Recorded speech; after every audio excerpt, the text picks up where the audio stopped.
Oval about to come on. Oh, yeah. Hey, get your wine. What you drinking? We Oval about to come. I'll be like, okay. And so, with that being said, I'm super excited to share this evening with you. Well, thank And you. I'm getting ready to go back out and get our other two sisters. We got Addie in the building. We have Bianca in the building. Yes. And so I'll be right back for you. Is that cool? For Sheezy. Let's get it. All right. So, ladies and gentlemen, let me bring my next amazing guest up on this screen. We're going to show Miss Addie Cunningham. She is by way of Detroit, Michigan. She's a serial entrepreneur, a fashion buyer. She's a wife to some amazing children. She's also an event planner, and she is also getting ready to do some things on another level, but I'll have to let her tell you about that once I bring her to the building and I get all of my family up in here, because it's going to be a hot night tonight. So without any further ado, I would love for you to welcome to the building, Mrs. Addie Cunningham. Hey! How are you? I'm good. How are you? What's up? You already know what's up. Did you bring your libation? Did you bring it? Something like that. Oh, you got the grown and sexy glass, Swift. Dang, I'm missing Swift, out. you ain't got your Glenlivet, your I should scotch. have got me some scotch. You should have got your scotch and your cigar, brother. But it's all good. I'm going to be back for you guys, and then I'm going to let you guys go around and kind of tell the people a little bit about you. I did give a little smidget overview, but no one could ever break it down like we can about ourselves. Is that cool with you guys? Yeah. I'm going to go get my other sister. All right. So here, ladies and gentlemen, next up, batters up, is a beautiful woman right here. She remind me of Pocahontas. I don't know. Every time I see this picture, remind me of Pocahontas. It just gives me that Pocahontas vibes. I don't know. That's beautiful. She is inside and out. Bianca Smith is a holistic nutrition counselor, which I need to talk to her about that to get my whole life together. She's a serial entrepreneur. She's a blogger. She's wife to retired NFL player Keith Smith, who was super dope. He's super dope. She's a mother to 5 amazing children. They are all beautiful. I think they get it from their mama. And she's getting ready to do some other things as well. And so without me going any further into that, I would like to bring to the building the one and only Mrs. Bianca. Drum roll, please. Smith.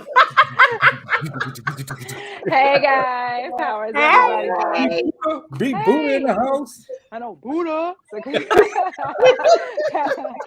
That's what all my family calls me. Family. That's what's up. Friends that have became family. Okay. So firstly, I want to say thank you to each one of you for taking time out of your evening, your schedule. I know it's a lot going on in y'all worlds. My God. And you still and this isn't your typical 1-hour show. Tonight we're unpacking some amazing characters. And so we're gonna be on this boy for 2 hours. And that's dope. Last week, it was like we could have kept going, to be honest, but we know it was a 2-hour special. And when I tell you, by the time I got off alone on Facebook, I saw that it had like over 250 views alone on Facebook. Wow. Yeah. Because people love Tyler Perry, right? They love Sisters. Like they love the Oval, right? And so I think that it's amazing to be able to unpack such a phenomenal show, but twice, back to back. What can I say more than that? Before I get into that, and we're going to do the introductions, and then we're going to do the clip that made this whole ball kick off a couple of years ago to get us ready for what we're not ready for today, which is the Oval. So, Swifty, tell the listeners and viewers a little bit about who Swifty is. Swifty McVeigh, a Detroit native, hip hop artist, actor, brand ambassador. You know, I'm a part of the group D12. Been signed with Shady Records since 98, 99. I bought my first solo debut in 2006. I currently have over 11 solo LPs with like 3 or 4 mixtapes or whatnot. And right now I'm just representing the brand Detroit Life and, you know, trying to get my acting on. Been in a few movies, been in some plays, and just trying to stay in that entertainment circuit, you know, trying to do my thing. But hip hop is where it's at. That's what's up. Yeah. Hey, Nikki. We see Nikki Giovanni is in the building. Nikki. All right, Addie, tell our listeners and viewers a little bit about who you are. I am, you already said it all, TT. You know how I get. don't know what to say. No. I'm a mother of four girls. Then I got a few things up my sleeve, but I am an entrepreneur. I am owner of Admirable Gifts and Events, where you do all of those memorable baskets and glasses and different trinkets and things for gifts, as well as a small event planner. Also, I'm co-partner of A&B Fashionista boutique. It's so much other growing things in that aspect. So we'll just keep it at boutique as well as events. Speaking of events, we have one April 24th. We would love for you guys to come out and join us for the pre-Mother's Day expo, where we have all these different vendors, all these different people, gifted people coming to do their brand, and TT from the D will be the host. So we would love to see you guys there. Other than that, that's Addie. Well, Addie, you said that pretty well, my sister. Shout out to Face in the building. Michael Cohen's in the building. Yes, sir. What up, brother? And so Addie, Addie and her sister Brittany, they are two sisters, like for real, and they are amazing. I've had the pleasure of hosting a couple of events for them, and I'm always like, if my calendar allows it, I'm there. You know, it's very rare unless you're a client. Like I really only have one official client that I say is my for show. I have some people that I do a lot of freelancing for, but I have one official client. And through my official client is how I met Addie. And so when you meet people who are professional and work hard and about their business, about their brand, you tend to want to help sow seeds in that. So shout out to you guys, A&B Fashionista, because you guys are on fire. Thank you. Yes, ma'am. And so, we have Mrs. Bianca Smith. Tell us a little bit about you, honey bunny. Well, guys, it's a lot. So, as you just so beautifully introduced me, as you do all the time, I don't have much more to say, except for, yes, I am a holistic nutrition counselor. I'm very much into fitness and almost certified. So with my NASM. So I want to get more into physical fitness and also nutrition and helping people with that and whatever the goals may be. On top of that, I am a wife, a mother to 5 kids that are busy. I mean, I keep on looking over to the side because I'm just waiting for my 2-year-old to like bust through here and be like, ah! So, it's all good. It's all good. Because she's not asleep yet. For some reason, like she's up with her siblings and they're over there. I'm like, what is going on? I can hear them, but hopefully you guys can't.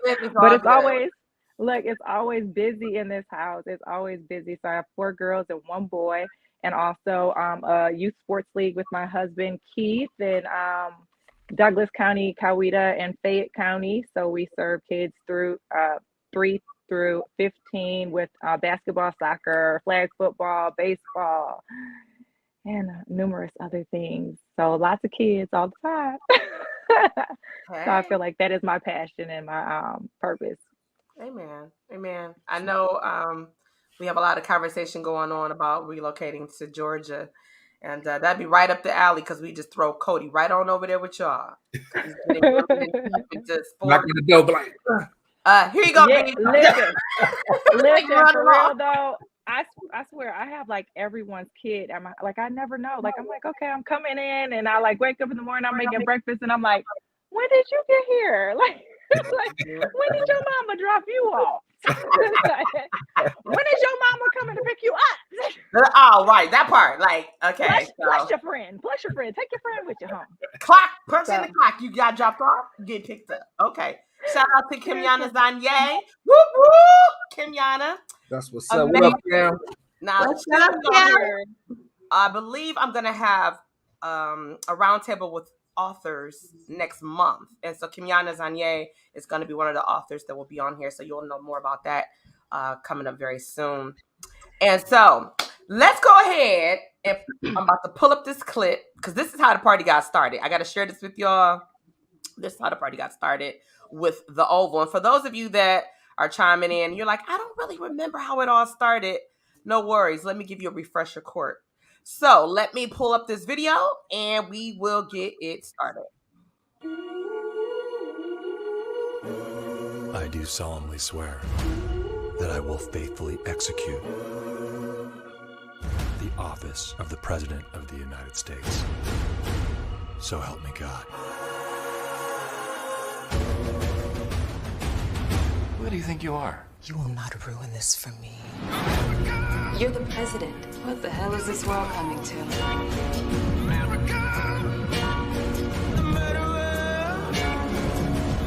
You're a joke. Let's see if I won't punch your head through that wall.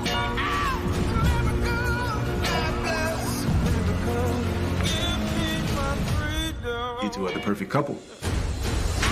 Yes, we are. Aren't we, darling? Tyler Perry's The Oval. You're all the same. Young, stupid, and foolish. President gets a +1. New series premieres Wednesday, October 23rd at 9. Now that's how I started. Okay. Lord, have That's a mercy. lot. First That of is a all, lot. let me tell you. So, before we jump into this boy, so shout out directly. We love the whole cast, but shout out to Karen Moore, who is from Disney. Swifty and I both had the opportunity to work with Karen in the past. She's phenomenal. It was only a matter of time. It's one of those, when you know. And our gifts, I always tell people this, make a note of this. This is true to the fact. Your gift will make room for you. Definitely. I tell people that all the time. It depends how you use your gift. Yeah. But it will make room for you. And I had the pleasure of meeting Karen when I was given the opportunity to direct my very first play I was supposed to just be an actress in it. And then some things happened. That's a whole nother podcast, a whole nother show. And I ended up doing it. And Karen played Detective Moultrie. She killed the role. And so went on from there. And we just kind of, how you meet people and you just kind of stay connected. You just like, oh, I like that person. Because we meet hundreds of people every year. But in this industry that we're in. But when you meet people and they have that spirit that makes you want to know them, when they have the personality and the skill set, and then it's like-minded, then you end up saying, okay, I'm gonna stay connected. And so with all that being said, Swift, is it you that told me that Cameron was getting ready to be on Tyler Perry's The Oval? I think so. Yep. Yeah, because Swift is a for real fan of The Oval. For real. And that DVR be cooking. He loves Cameron. When that scene came on that we just showed, when it opened up with that, hey, Crystal Parker, hey. Crystal says she can't wait till the next season. Girl, you and me both, and everybody else that's looking around the world at this character breakdown. I agree with you, Crystal.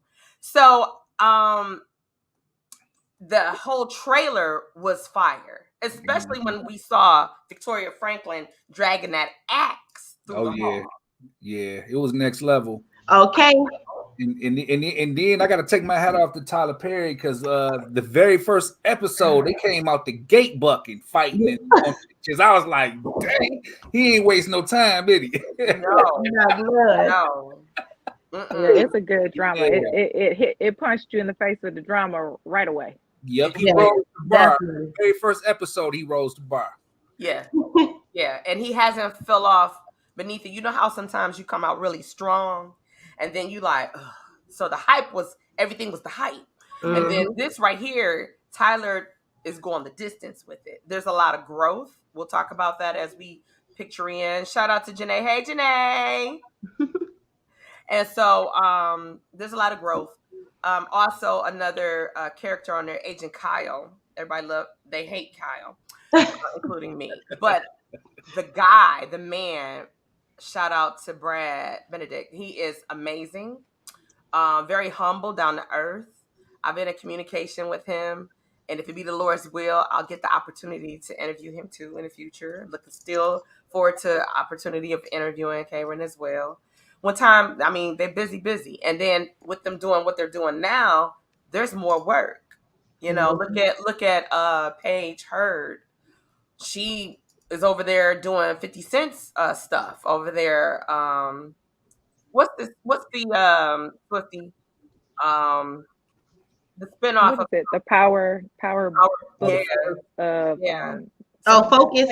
she was playing Lauren. Remember, she was playing Lauren over there. Oh, okay. Gotcha. Yeah, Okay. yeah, I yeah. thought So you were more. you get business. You get business. When you're good, you're good. Right? And Yeah. when people see you, and like I said, your gift will make room for you, right? So, and then there's some more amazing actors. We'll get into them, but everybody has stepped their game up as the seasons keep rolling around. You see the growth, and I'm super excited to Yeah. be able to unpack them. I like Tyler Perry's writing style. I mean, you know, he's done a lot of great shows. It's just something about how he puts in this soap opera on steroids type feel. You know, Yeah, yeah, yeah. right? So it just keep you in suspense because it has that soap opera feel. You know, you just want more all the time. You know what I'm saying? I got a question. You know what? And it's crazy because Janae said congratulations to all y'all. Whoop, whoop, whoop, whoop, whoop, whoop. Thank you, Janae. Thank you. That's what's up. Thank Shout out you. to Janae. So I'm glad you said what you said, Swifty. Now let me ask you, and we're gonna start with you, B. Who is your favorite character? And with that, what is one thing you love about him or her? Well, I mean, one of my favorite characters is Victoria because she's just like really strong. She has that like it's kind of like she's centered, but then it's like, okay, I got you. Don't F with me because you know I'll get with you. Yeah. But so I like that about her, and I like that about her. So I say I would identify with her, kind of, sort of, in a way, because a little bit, she's a little crazy. A lot of Yeah, I'm being nice. I'm being nice. Okay. So I would say, like, I like the way that she's like a person that doesn't take no for an answer for sure. That's for sure. Okay. Swifty. I think it's Victoria too.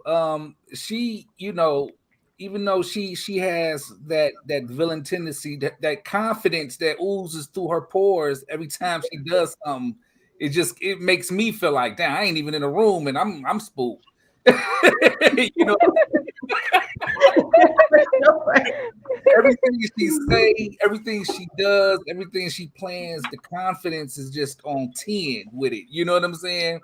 And it just makes you feel like, uh-oh, you know, I better watch my back. I better, you know what I'm saying? So I like that. She's so calm, cool, and collective with being that villain. And I've never seen a character that relaxed and had that much swag being a bad woman. You know what I'm saying? Right. It's like, it is. She's like really reserved in a way, but then she's like cutthroat too. So is she like a cat, a little sneaky in a way?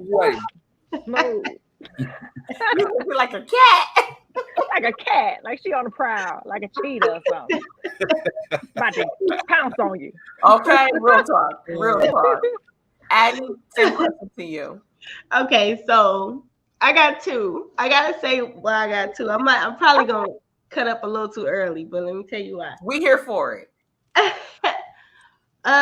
Victoria definitely, cause she make me so mad. And she make me so mad. So you always be like, what you up to now? You can't help it. So she has to be my favorite. You like, it's almost like you hate that you love her. Yeah. And then you can't ignore Priscilla because she the same way. She like her arch nemesis or something. Yeah. She been heating up. She been like, it's the whole look, the whole attitude, the whole everything. I'm like, ooh. Yeah. I can't imagine anybody else playing Priscilla. Yes. Yeah. I had to look her up. Like, is she from Detroit?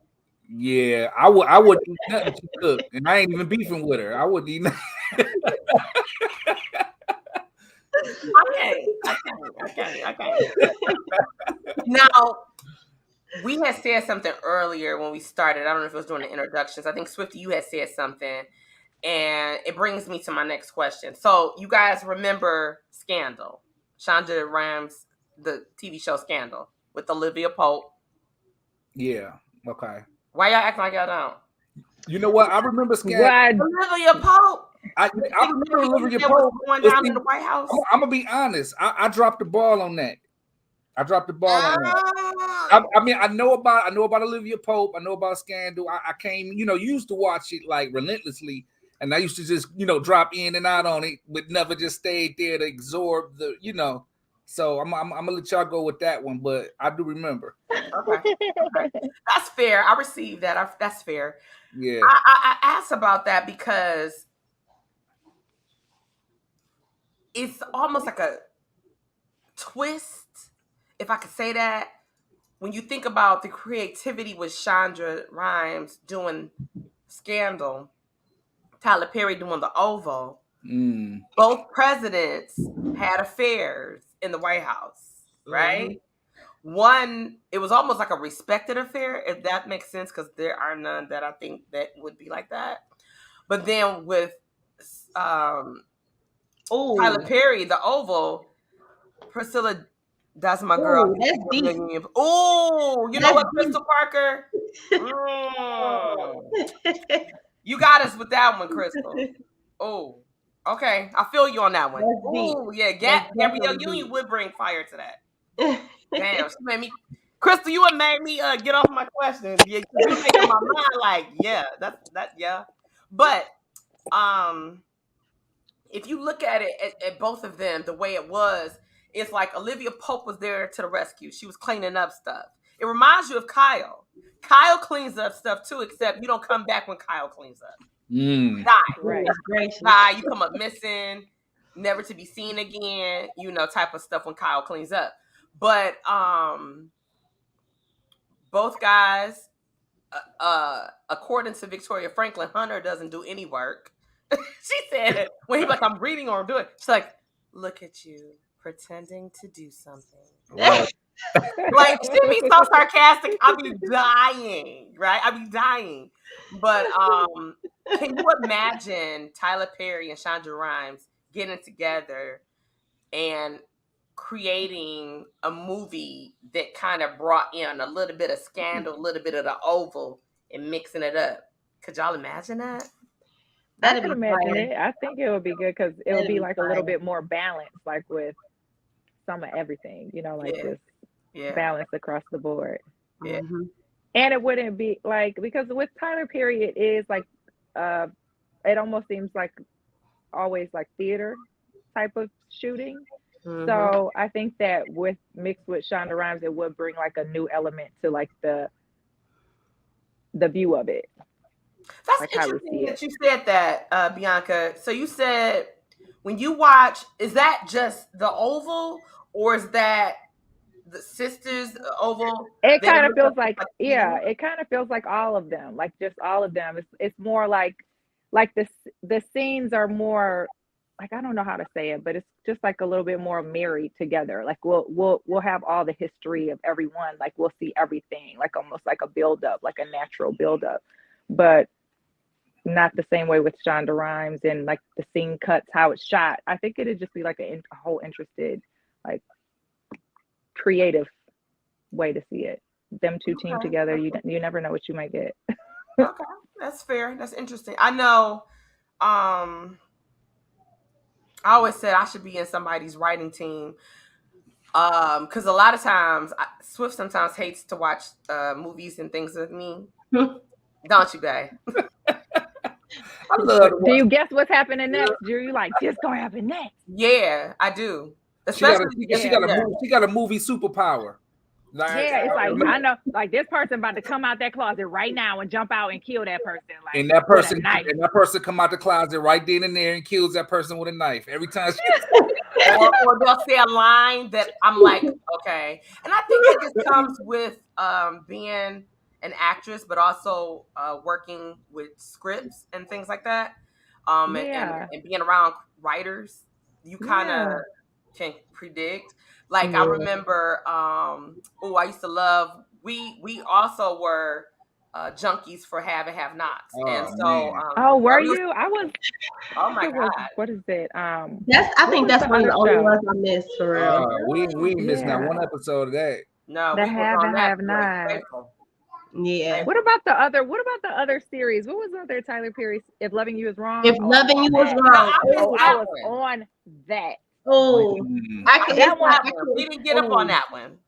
We didn't get up That on one that was one. good. I I heard mean, nothing like- but great things about that one, though. Because it was like so, it was not predictable. Like normal stuff, like I can almost like you, TT. I could be like, okay, this is coming next. But with that, I was kind of like, what's gonna happen next? Because this is going completely left. Like, where did he come up with this? It was crazy. That's one of the ones that binge watching is not a problem. Like, yeah, not at all.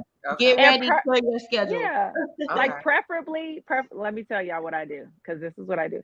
I've gotten so spoiled during the pandemic with like Netflix series and then binge watching stuff that I just like don't even watch anything until everything's done, because I want to like hurry up and get to the point.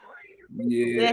Oh wow, you rushing through. Like, what's the point? I'm like, what's going to happen? I need to know what the next step. I don't want to wait a week. I don't want to wait to the next week. I want to just like play them back to back to back to back to back. And I think that's a problem. That like type it's a movie. of stuff, it kind of almost outdid movies because you got so much meat and potatoes to watch. Yes, and it's like you're movie, it addicted. doesn't give you enough. You want to watch the series because you love the longevity of it. You know what I'm saying? Yes. Yeah, I guess like, you know what, for me, our boys kind of put us up on stuff. I was binge watching Queen of the South. I gotta watch that. I keep hearing good things about that one. Oh my god! I watched like the first few seasons of Queen of the South, and I got really into it, and then I fell off. It's like I be falling off on these series sometimes. You could always pull back up, get you know, the favorite libation after the babies are rested and they gone to bed, and just get it in. Like we've literally set up to 3-4 in the morning watching Queen of the South, binge watching season. Yes. It's easy. It's so easy. But it's only easy if it's good material. I know, because your eyeballs be tired. You're like, I can't go to sleep. I can't close them. I got to see what's happening next. It's like, okay, crack is whack. So, okay, yeah, crack is whack. Okay. Crack is cheap. Not the cheap. We on a budget. So okay. Let me see. Let me jump over here. Crystal said, "You'll love it, Addie. New season just hit."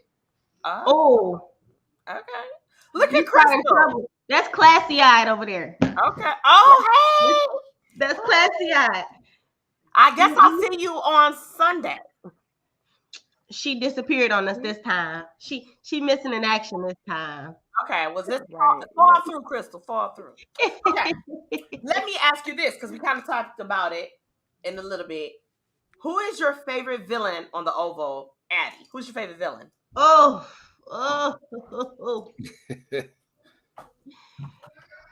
You have to say Kyle for real. Like, you have to say Kyle, because you hate that you love him. Literally, you be like, if you don't know, but you know what? I like the little I can't think of his name. Let me think of his name right quick. You talking about Jason?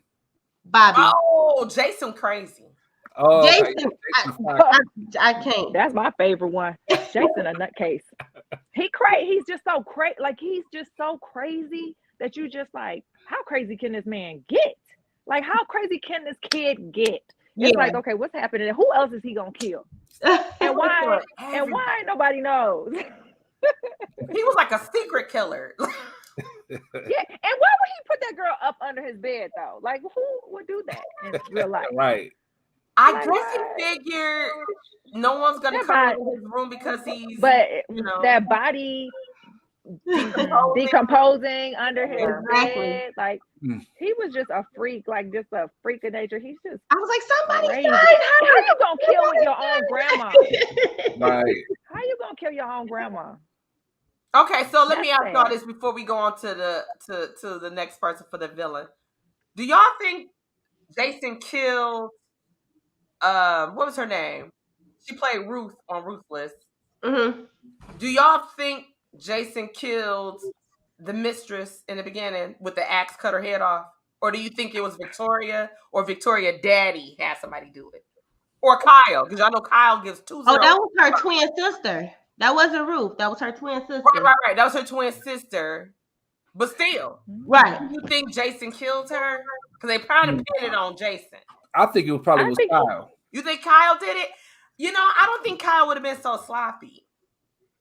Then Kyle had to get rid of the evidence. Kyle had to go in there and do all that. That's too much. You working harder. Maybe Victoria did it. But okay, that's a good one. But Victoria had a lullaby. Right? She had an alibi, not a lullaby. She had an alibi. She was with her. A lot of criminals have an alibi. She had some sleepy time. Okay, but her mother, who was a no nonsense woman, she was at brunch with her. Remember? Was she? Wow. But why would Jason want to get her out the way though? Because Jason likes to kill people. Just period. Like, I mean, he's like a crazy person. Serial killers do. He kept saying like she's bad. She's a bad person. He was like a special type of vigilante. I think he thought if he killed all mean and bad people, the world would be a better place. Yeah, I thought he was the type of killer that killed people he thought had it coming. You know what I'm saying? Yeah, me too. I think he thinks in his mind. I feel like he thinks that he's like the Grim Reaper, like he's the rectifier, like he just has to go and kill people if he feels like. But I'm like, you killing people? What? I think he thinks he's gonna get a pass.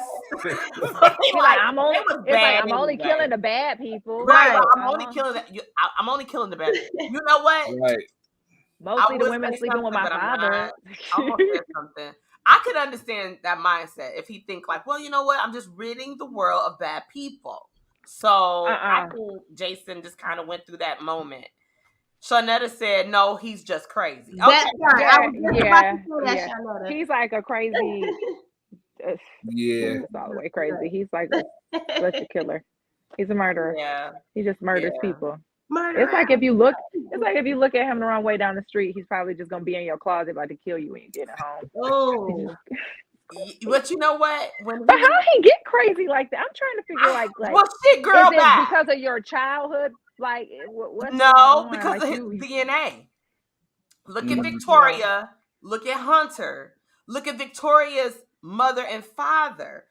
Generational. It could be in his DNA. It is. You're right. It's probably in his DNA. It could be your grandma and be because he ain't like her. Well, how do you do that? That wasn't because she was bad. I wouldn't be surprised if Tyler Perry pull up something that went back in the past to where we look at it and said, damn, they did that to him.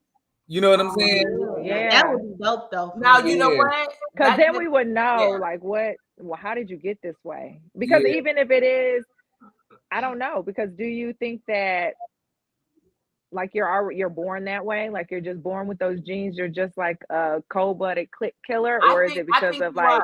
I think it's in the DNA. I think you can be. I think that you born a Ted Bundy. Decision, clinically speaking, I think you make a conscious decision. But if it's an urge, like you might just be like, I just want to do this. I need to do this. Then you do it. And it's kind of like you probably give yourself a pass because you're like, well, I'm a generational person that's done that. Shawnetta said, right, he may have had some trauma. That's right. Definitely. Well, he got trauma, Shawnetta. His mama, as the husband, Hunter said she never was like a mother. Like she just had kids. And it was just like, okay, let's have some kids. Okay. Interim, like he showed a lot of mental illness, and Tyler Perry like kind of opened up a lot of mental illness in there, like in the first family, because like literally neglect, abuse. I mean, even the verbal abuse, the things that was said to him, like. Over the course of time, and I still have to stand in the limelight. I still have to smile like I'm, everything is happy and all is well. Your clock could be off too. Yeah. You know what? That opens up a different line for us because although we're unpacking the characters, now that we took it there, mental illness is something that we deal with every single day. Definitely. Struggle for many. There's many levels to it. They did bring in counseling. Remember but of course Hunter wanted a sexy counselor. It wasn't about killing Jason. It was about him and his needs. But it also was, let's try to get this boy under control because it's like, oh, he's embarrassing us. He's bringing attention to us, things of that nature. But you're right. There's a lot of dysfunctionalism, which in reality, and that's one thing I love about Tyler Perry.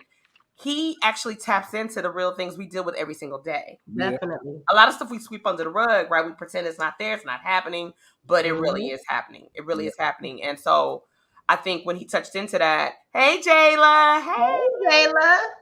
but I think when you tap into mental illness and the dysfunctionalism, there's generational curses, there's generational dysfunctionalism. You hear Victoria acts like a child. She goes into a child. She has her own trauma as well. And you know that saying, hurt people, right? Definitely. Okay, so if her mother and father were always talking down to her, you're never good enough, blah, blah, blah, then she gets married. She has children. She's only mimicking and doing what she saw happen and the things that was being told to her. And there were still levels of expectation that Victoria's parents was putting on her. You need to do this. You need to marry this kind of person. You need to do this. And so Victoria, in turn, now she's shifting it. Jason and Gayle, you need to act accordingly. And they're like, we're crazy. You're crazy. And you want us to act like what? Jason, like, I'm being me. I'm killing everything in sight. Anything, I'm killing it. Right. And he wanted to kill her, but he couldn't. Yeah, and he wanted to kill everybody. And what's baby girl name? Who? Gayle. Gayle, and she wanted to sex everybody. So it was a whole. Yeah, it's just like so much. But you want to know what? It's kind of like they get that, like it's flip flop. So well, they have a very like volatile like dynamic within their family anyway. So it's kind of like they're flip flopping. Like the dad is like got this like over sexualized sex drive, and now the daughter has it, and then the mother like pops off and like, you know, she probably killed somebody. So then he has like, oh, I probably killed somebody. He killed a lot of people. So he probably did that. So it's probably so it's kind of like just switch, like the male version and the female version. That's what I'm getting from it. Okay, like, okay. We going there. I'm glad you were there. Okay. Sorry, building up. Because I got another clip for us. I got another clip to share. So, okay, so we said, Addie, your favorite villain is Kyle. Okay, Swifty, who's your favorite villain? That's kind of hard. I mean, because everybody is villains in their own way in this. You know what I'm saying? Of course, Victoria got a little villain in her. You know what I'm saying? Which I like. I don't know. Kyle, he's relentless. You know what I'm saying? Sure, even Donald low key got Donald some. Donald is getting off. Hey, he might be kind of, you know, playing it off a little bit, but he, you know, you remember that water scene where she almost drowned and he was when Kyle waterboarded Lilly. Yeah. So, but I would have to say Kyle though, even though Tyler Perry wrote everybody having a little bit of villain in them, which was genius. Yeah. You know, to me, you know, maybe Kyle too. Maybe Kyle. Yeah. Bianca. Jason's my guy, the villain. I mean, because he's just crazy. I mean, he kills people. Okay. Flat out, he's a killer. He is. Crystal said they do the Victoria hired to kill for her. Oh, he crazy too. Yeah. Oh yeah. Good stuff, Crystal. He crazy he too. Has no reason. Like he. Yeah. They call him Hammer. Remember they call him Hammer. That's not his name, but that's his nickname. Because he kills everything. He deads everything. The way he kicked my man in the chest in the house. Okay, so Swifty, real talk. Swifty rewinded. We DVR'd that. He's like, damn. Did it 4 times. I said that shit was real, dog. Like they weren't acting. Hey, they had to square up after that. I don't care what nobody said. They had to square up. He kicked the shit out of him. It was like, it was so funny. I felt so bad for him. I'm like, little man, just stay down. Stay down. Ask questions later, like straight up. He wants to be the new Kyle. He wants to be the new Kyle. That was funny. I forgot. Imagine that. Oh my god. No. I think my favorite villain is a split between Kyle. Of course, I love Kyle. I hate Kyle. That's why I love Kyle.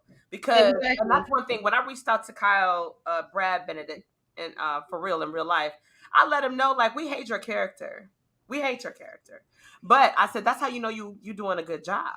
Yeah. Mm-hmm. You know what I'm saying? I think the surprising villain for me is Donald.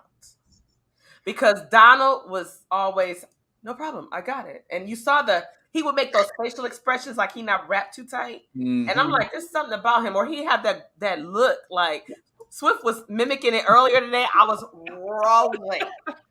He had do it. No. It was one of them in the moment mimics. Like I just did it without trying. Now I'm a try and ain't gonna sound right. It was so funny. I was laughing so hard. So I have to say this. Yeah, his face be looking crazy than a mug. Outside of Victoria and Hunter, who do you feel has the most toxic relationship on the Oval? Outside of Victoria and Hunter.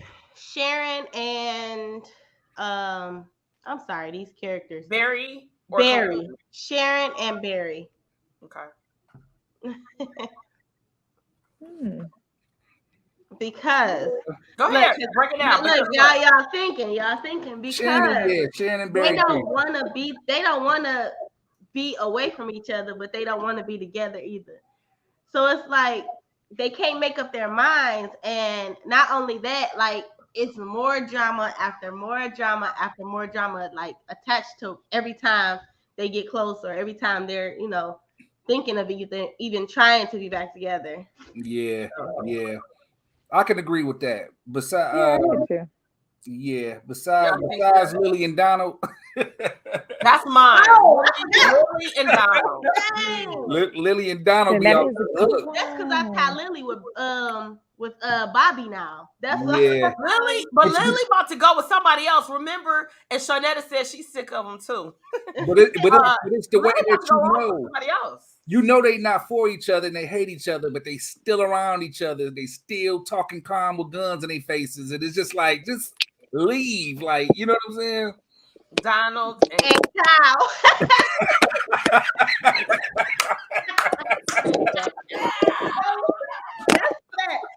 Yeah, Crystal. You know what, Crystal?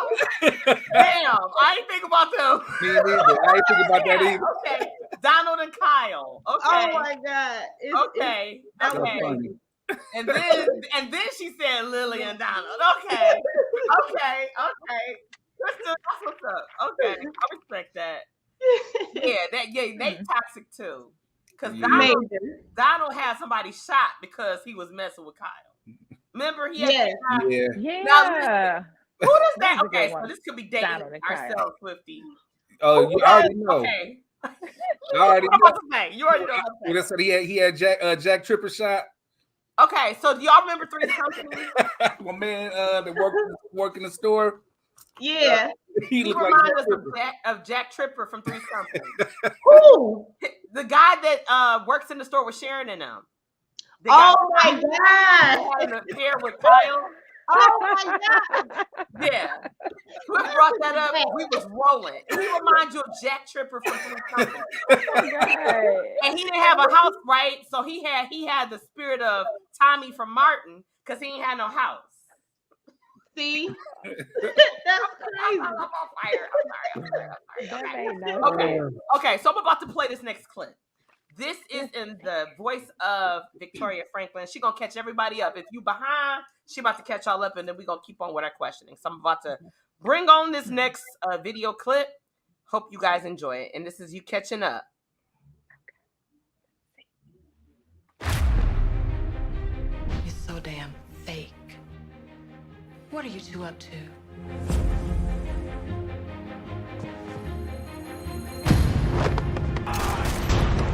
Here for more headlines? Well, how did you ever get along before? Anyway, I'm your flawless First Lady Victoria Franklin, here to catch you up on the escapades of this administration. Let's dive into the details. After our brush with death, Hunter is convinced that my father is funding the Trigger Man. It was him, Donald. It was Victoria's dad. He enlists Donald in a suicide mission to kill my dad. Now, Donald may be many things, but he's no fool. So he tables the idea, for now. Is his loyalty waning? Well, I'm not sure, but I do know that Hunter better watch his back before he ends up 6 feet under. Apparently, there's more to Miss Priscilla than meets the eye when she reveals that she knows my father. You don't scare me. But your father does. Even Sam is caught off guard by her cold shoulder. But he's determined to figure out what his missus is hiding. Are you a part of some department that I don't know about? Leave. I'll play nice. For now. But if she is the mole, not even my father can save her smug ass. What do you want? Donald decides to pay a visit to Dale in the hospital to make sure he got the message to stay away from his boo, Kyle. You know, if I wanted you dead, you'd be dead, right? Yes. That one might be unraveling. That's right. I see. Yeah. It's over. What? When Ellie finally uses her brain and refuses Hunter's advances, he wastes no time trying to line up another booty call. It's the president. But this time, he sets his sights on the apple of Barry and Kareem's eye, Sharon. I need to talk to you. I'm gonna call the police. Determined to do Hunter's bidding, Kyle brings Sharon to the Oval. Hunter makes Sharon a proposition to be his newest harlot. This girl might have some sense after all. You think I'm a whore? If he's not careful, there might be another assassination attempt. Sharon is still playing hard to get with Barry while spending her nights with Kareem. I don't know what she's up to, but someone needs to keep an eye on that one. I'll kick down the door. Meanwhile, my ungrateful son, Jason, decided he didn't want to hang around anymore. Lucky for him, Kyle and Donald arrived in the nick of time. Now, even Donald agrees that little psycho needs to be committed. We're gonna need to send him away, you know that, right? But Hunter has other ideas. I'll let the boys keep playing, since there's real work to be done. But Hunter has another thing coming if he thinks he's up for Father of the Year. Get the out of my face, Jason. Let's keep it moving, shall we? It took the near death of the son they share, but Richard and Nancy seem to be back in a good place. There is still the question of their missing grandchild and the cult. But I guess one thing at a time, right? At work, Richard keeps trying to press Priscilla for information about who she's really working for. How are you still working here? I don't know what you mean. That bitch knows how to stay tight-lipped. Not you. For now. Donald. Do it. Speaking of tight lips, Lilly finds herself overwhelmed and under a waterboard as Donald pulls out all the stops to find out what she's been plotting with Max and Bobby. I don't know anything! But it turns out they've been enlisted on another mission. And poor Lilly may be a casualty of war. As for little Miss Ellie, she got a little bit too big for her britches behind the scenes, while not even taking care of the actual job she has as press secretary. So, I enlist her boyfriend, Alan, to put her in her place. Or knock her off the board completely. Of course, he needed some persuading, but things always go my way, eventually. So, Ellie got her final assignment. A bullet to her brain. That's yet another one of Hunter's hoes in the grave. Oh well. Just when I think things are settled, a new set of adversaries make themselves known. None other than the Vice President Eli and his second-rate wife, Simone. They think that they're next in line for the Oval. But is their little coup capable of winning? Well, that's all for now. I don't have all day to mess around with the help. I'll see you in the rest of season 3.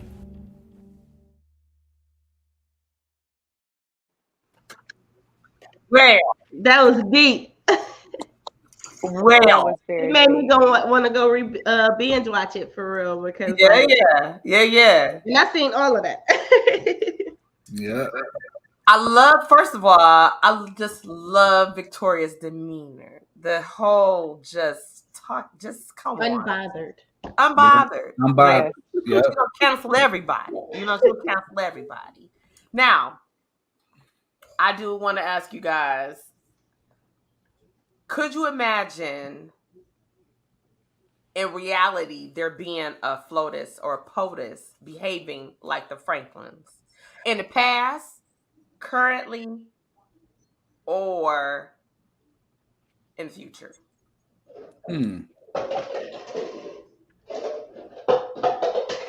That's a good question.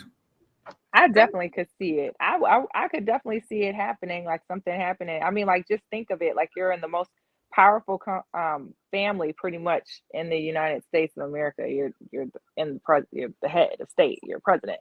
So of course, like you would be able to hide all kinds of shit about your family.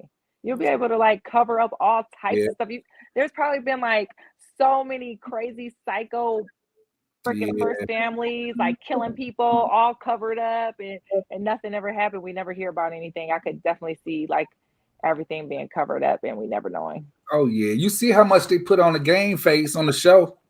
You know what I mean? Yeah, it's like, I mean, like, and they have to just think about politics. Like every time somebody runs for office and they're like, oh my gosh, like this is gonna come out, and they have so much coverage with everybody trying to like cover up different stories that might come out and put them in a negative light. So to kind of spin it, switch it, and bury it. So I know that definitely there are some crazy, crazy first families. Hey, if I had to pick a couple, I would think probably the Clintons. Oh my gosh! Are you only saying that because of Monica Lewinsky? Hey, come on now, not just that. I mean, look, when you look at Hillary Clinton demeanor, she I'm not judging. I don't know her, but she strikes me as somebody who's sassy, was probably giving them the business verbally in the office. She's strong. Yeah, you know what I'm saying? I mean, you know, she didn't gotta go off and be like, she was dead. Even though somebody was giving her husband. She looked like she wasn't, but honestly, she looked like she wasn't dead, so he had to get it from somewhere. She just strike me as a woman who probably was right in the gut, B. Right in the gut. Oh my God. I cannot. I got her by the ropes. I can't. Yeah, she does strike me as somebody who probably was in there talking a lot of shit. He probably was talking shit back, you know. Yeah. And Monica was like, Hillary, Monica's gonna do it. She was in the Oval. She was in the real Oval. Right. Okay. For real. Like really doing some stuff in the real Oval. Okay, so I mean, there's probably so much stuff that has went down. I mean, even going back to like JFK and how him and Marilyn Monroe used to have a little thing going on. Yeah. So I know that there's been like I mean, just imagine like sneaking into the White House to get some from somewhere in there. Like it's just like crazy. It's happened before, so we know that this is actual. Like I think that a lot of things is like what I like about Tyler Perry's show. He'll take like actual things that happen and like put a twist and spin on it to make it like relevant in this time and relevant for like everyone. Like you can see yourself in his characters, like no matter what character it is, you can see someone throughout that cast that is like similar to someone that you know or similar to yourself. So I like how he does that. Yeah. I agree with that 100% because in what we see in today's time, it's kind of like this is the first family, one of the most prestigious families according to mankind that we'll ever see in the world that everybody gives a crap about, right? What they're doing, what they're not doing. Yeah, and it's global. It's global. It's worldwide. It ain't just local. Yeah. It's like, dictating or whatever. And at the end of the day, that man puts on his pants one leg at a time like the next man. Okay. That woman slides on her dress over her head just like the next woman. You understand? Right. Or she steps into it, whatever. But it's like, when you think about it, when do they really have privacy?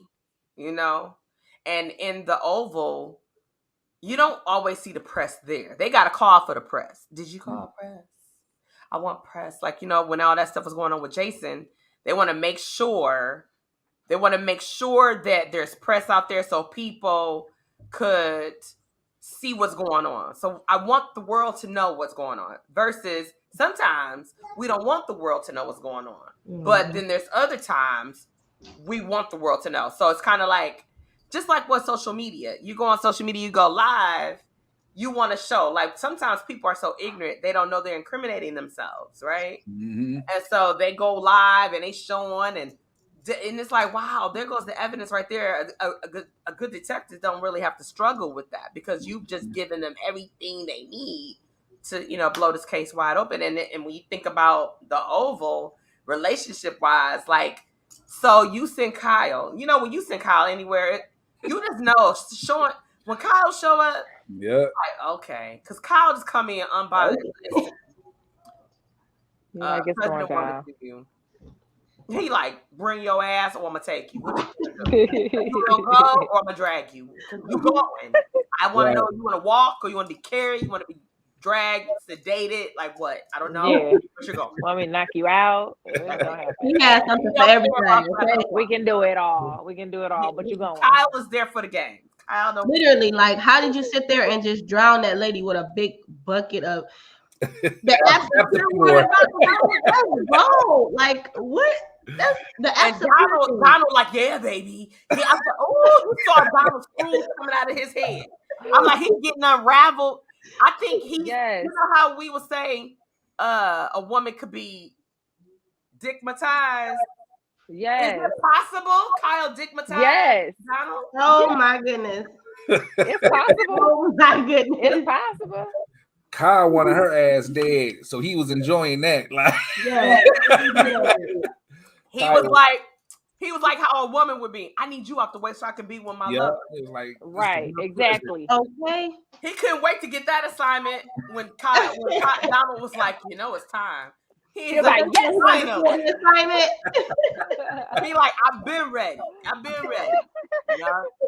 Yeah. Okay, that's good. So let me ask you this. Out of all the scenes and all the seasons, if you could just think for a moment, what was one unrealistic scene you felt like that wouldn't even be able to take place? Shoot, man. I got a couple. One, sir.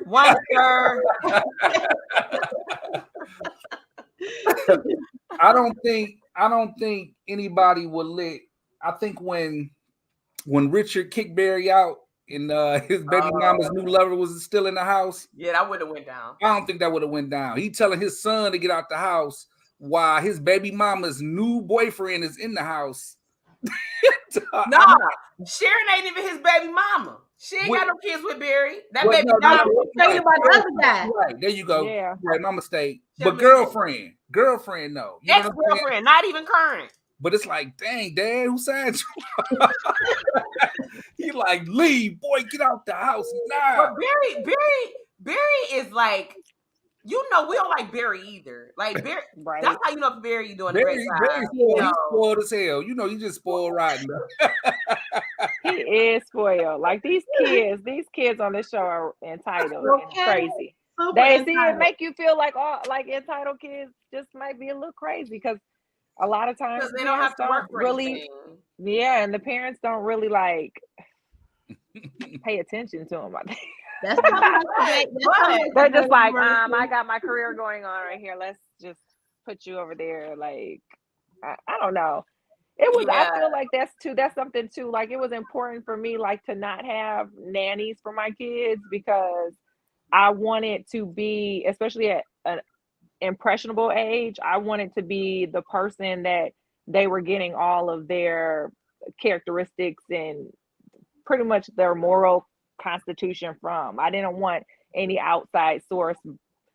I just saw so many nannies and so many kids, and the kids were just so attached to the nanny instead of the mom, or the grandma instead of the mom, and then you want to get upset because you're not very close to your kid, but whose fault is it? Because you relied on other people to be there during those moments where it built bonds.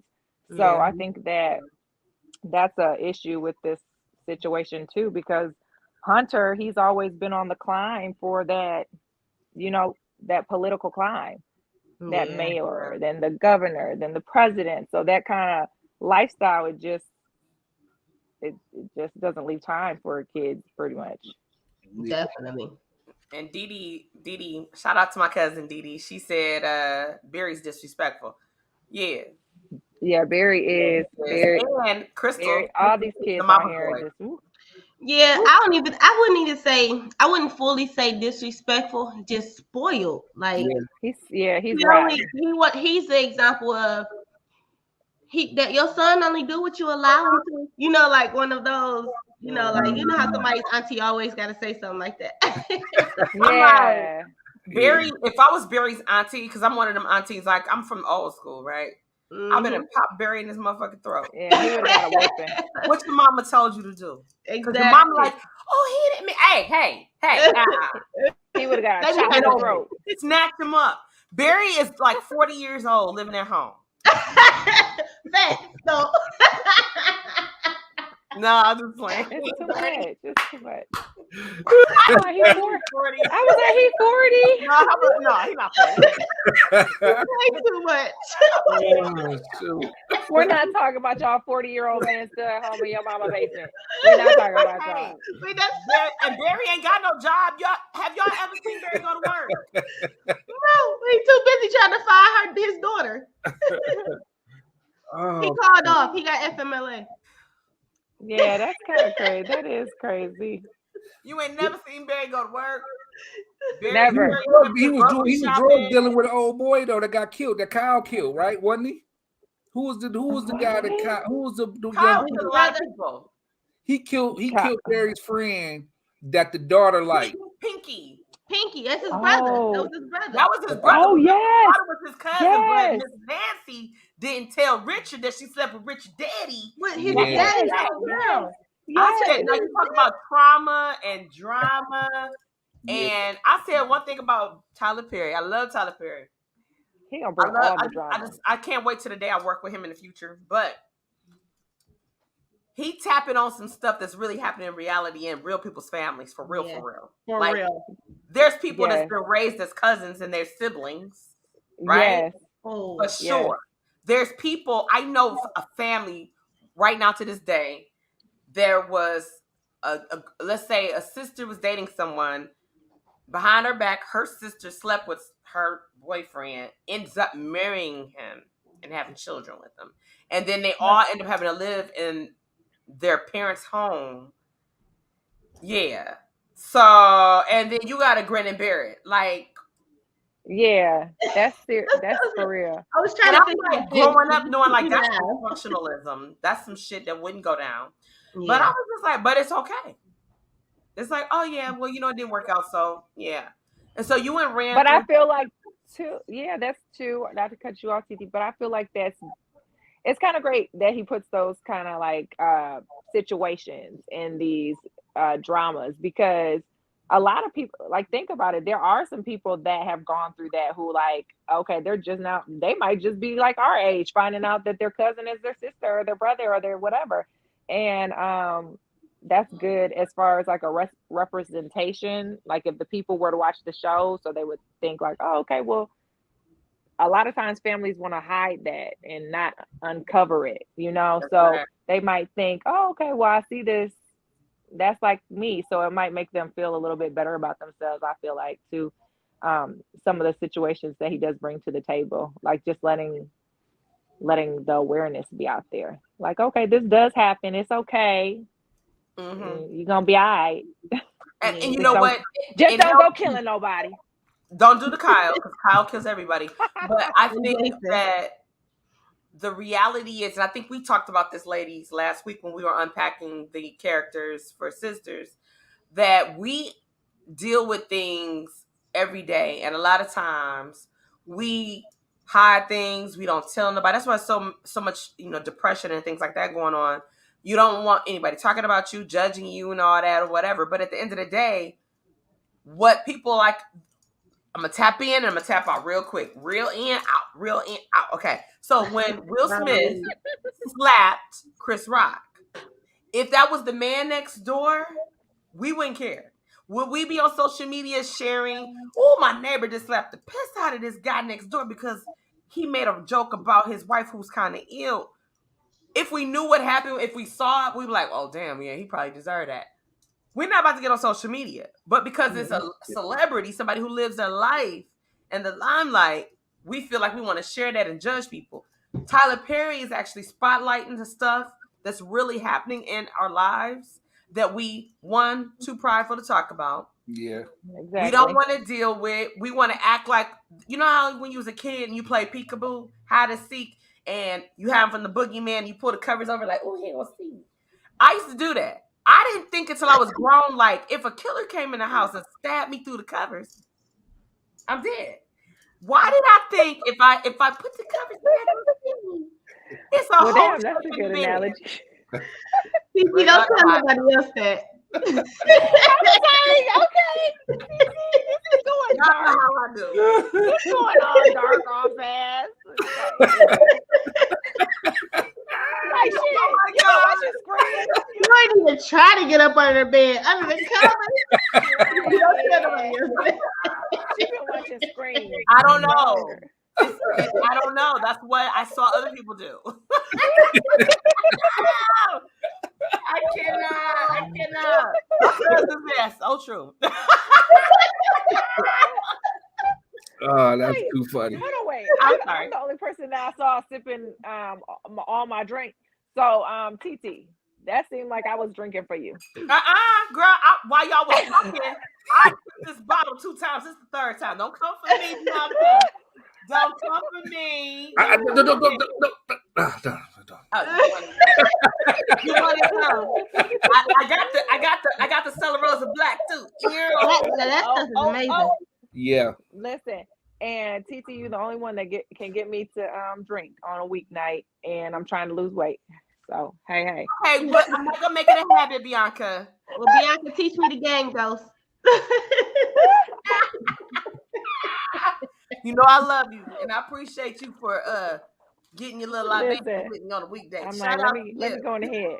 Let me go ahead, so I won't be shy. Let me go ahead and get this drink. Go ahead. Don't be shy. Okay, so you know Tyler Perry loves to make us think.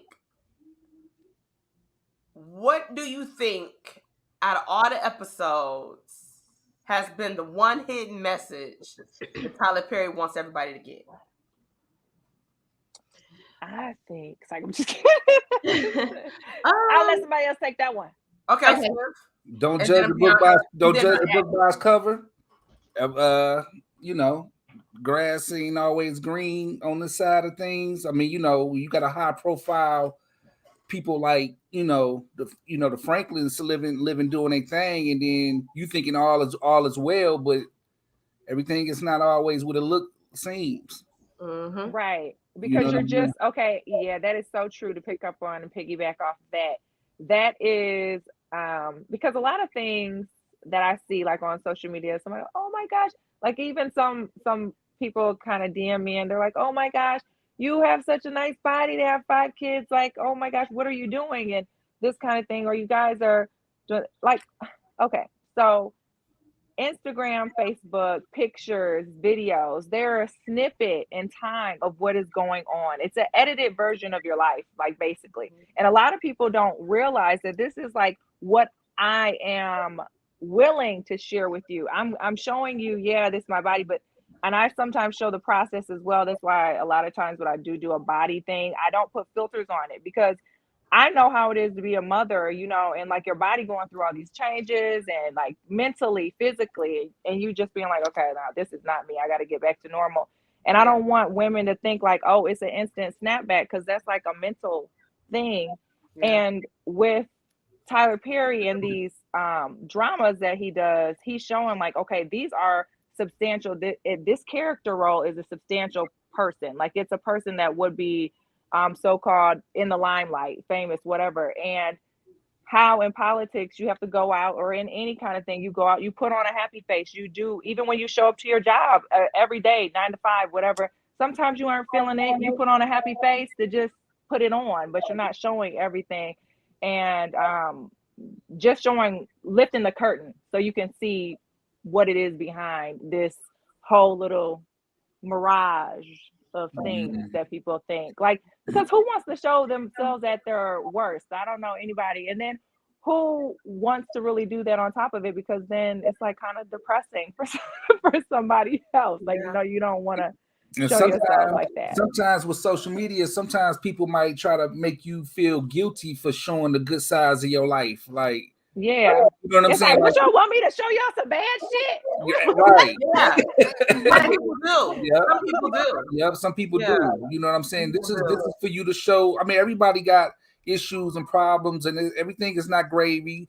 But they seem like as soon as you post all the good stuff, like, it's a bad thing like, or whatever. That's fake. That's fake because you did that.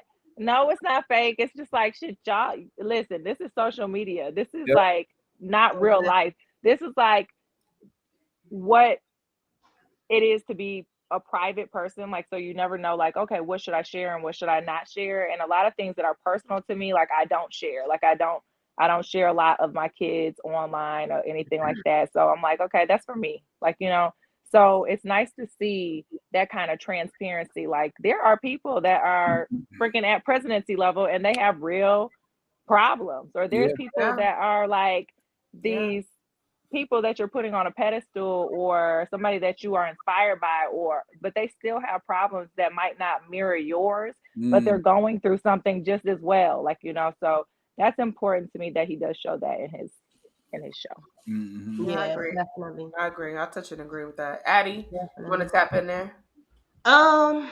They pretty much said everything, but what I look at is Tyler Perry always he always kind of bring the highlight to a lot of things that we don't really pay attention to, like we said earlier.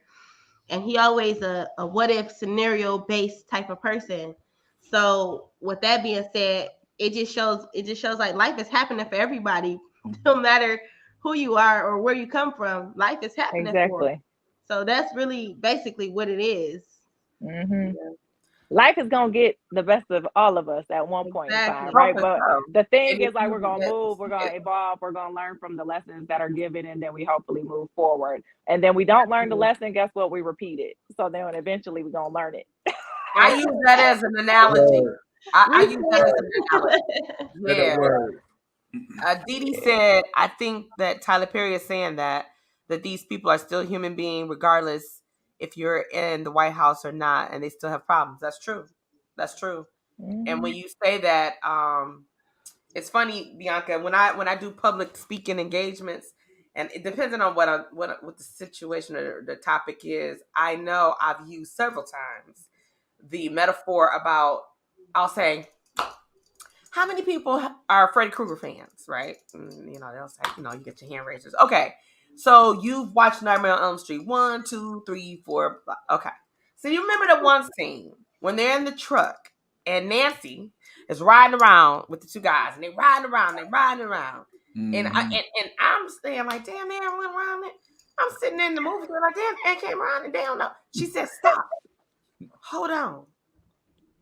We've done this already. Mm-hmm. I said, in life, we do that.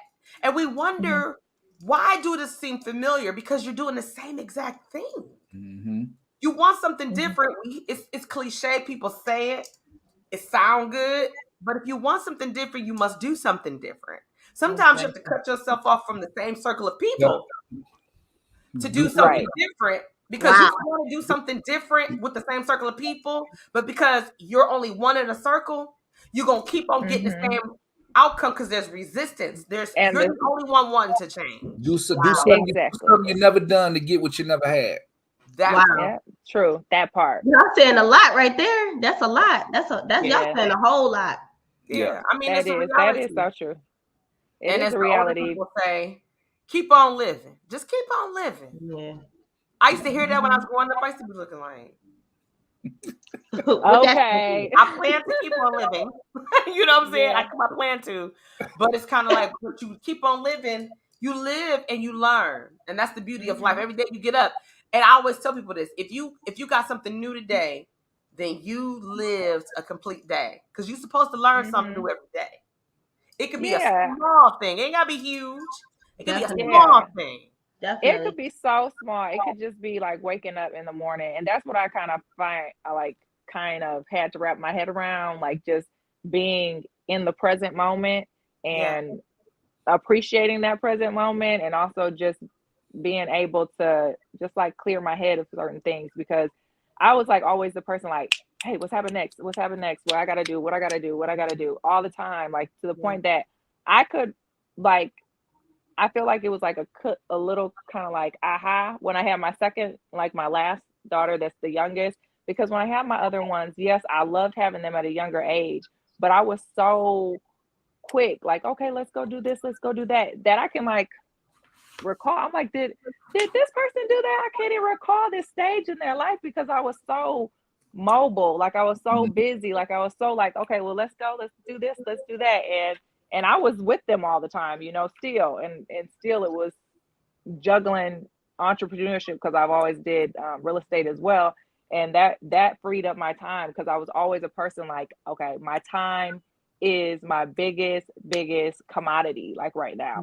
I need to have my time, because if I don't, then I'm going to miss out on things. I won't be able to take my kids, and I was still taking them to things, but I couldn't like recall it because I wasn't present in that moment still, because I was like, okay, well, this tenant, that tenant, this, that, that's that, got to send this person this and this and that. So it's kind of like with having her in 2019, it was kind of like, girl, kind of appreciate these moments, because they have grown up so fast. And I know that's cliche, because a lot of people say like, oh, you're going to blink your eyes and they're going to be like 21. And it's like, well, shit, 21 can't come fast enough.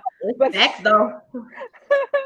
But now it's like, now it's like, dang, like they are getting older, and the time is flying, and I'm going to have one that's in college. So it just kind of causes you to kind of slow your life down and kind of think about things and being present, being in the moment, more than just what's next all the time. What's now? Okay, let's figure it out. Yeah, I agree. Yeah. Now let me ask you this: if you could hang out with any one of the characters from the Oval, so let's run them down: Victoria Franklin, hang out with them. Hunter, Lilly, Donald, Bobby, Max, Jason, Gail, Barry, Nancy, Kareem, Richard, Sam, Priscilla, the neighbor next door to that neighbor. Hey, you remember the episode? She got mad when she got mad at them. What was she mad at them about? Is it because she couldn't see in the house or something? It was something that went on, and she was like, "Out of all the sugar and stuff I done gave y'all," and oh yeah, because Nancy just snapped off on there about Richard or something like that. Yeah, they all doing in their business. That was. Hey, I need her to be my grandma. Oh, yeah. For real. She was funny. Yeah, she got all the tea about their household. She know everything. Yeah. But if you could hang out with any one of them, Kyle, I said that. Who would it be? I'll probably hang out with the president.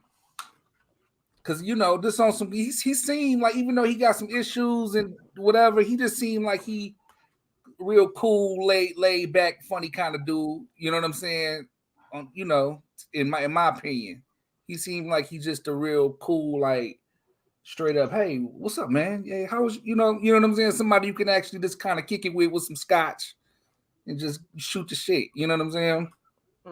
Not one of those arrogant, like, he doesn't seem like if he mess with you, he doesn't hold this arrogant, you can't talk to me type of vibe. You know what I'm saying? Okay.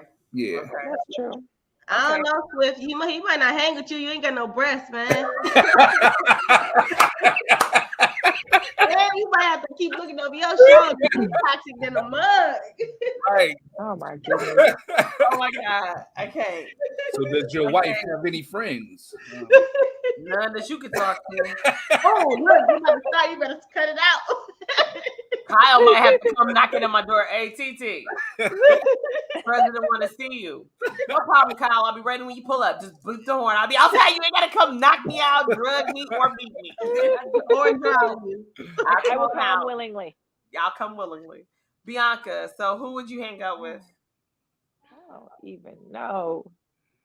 I don't know. Jason and Gayle. Nah. Anybody want to hang out with She said Jason was her man. I don't know. I wouldn't want to hang out with Jason because I don't know if I make it home.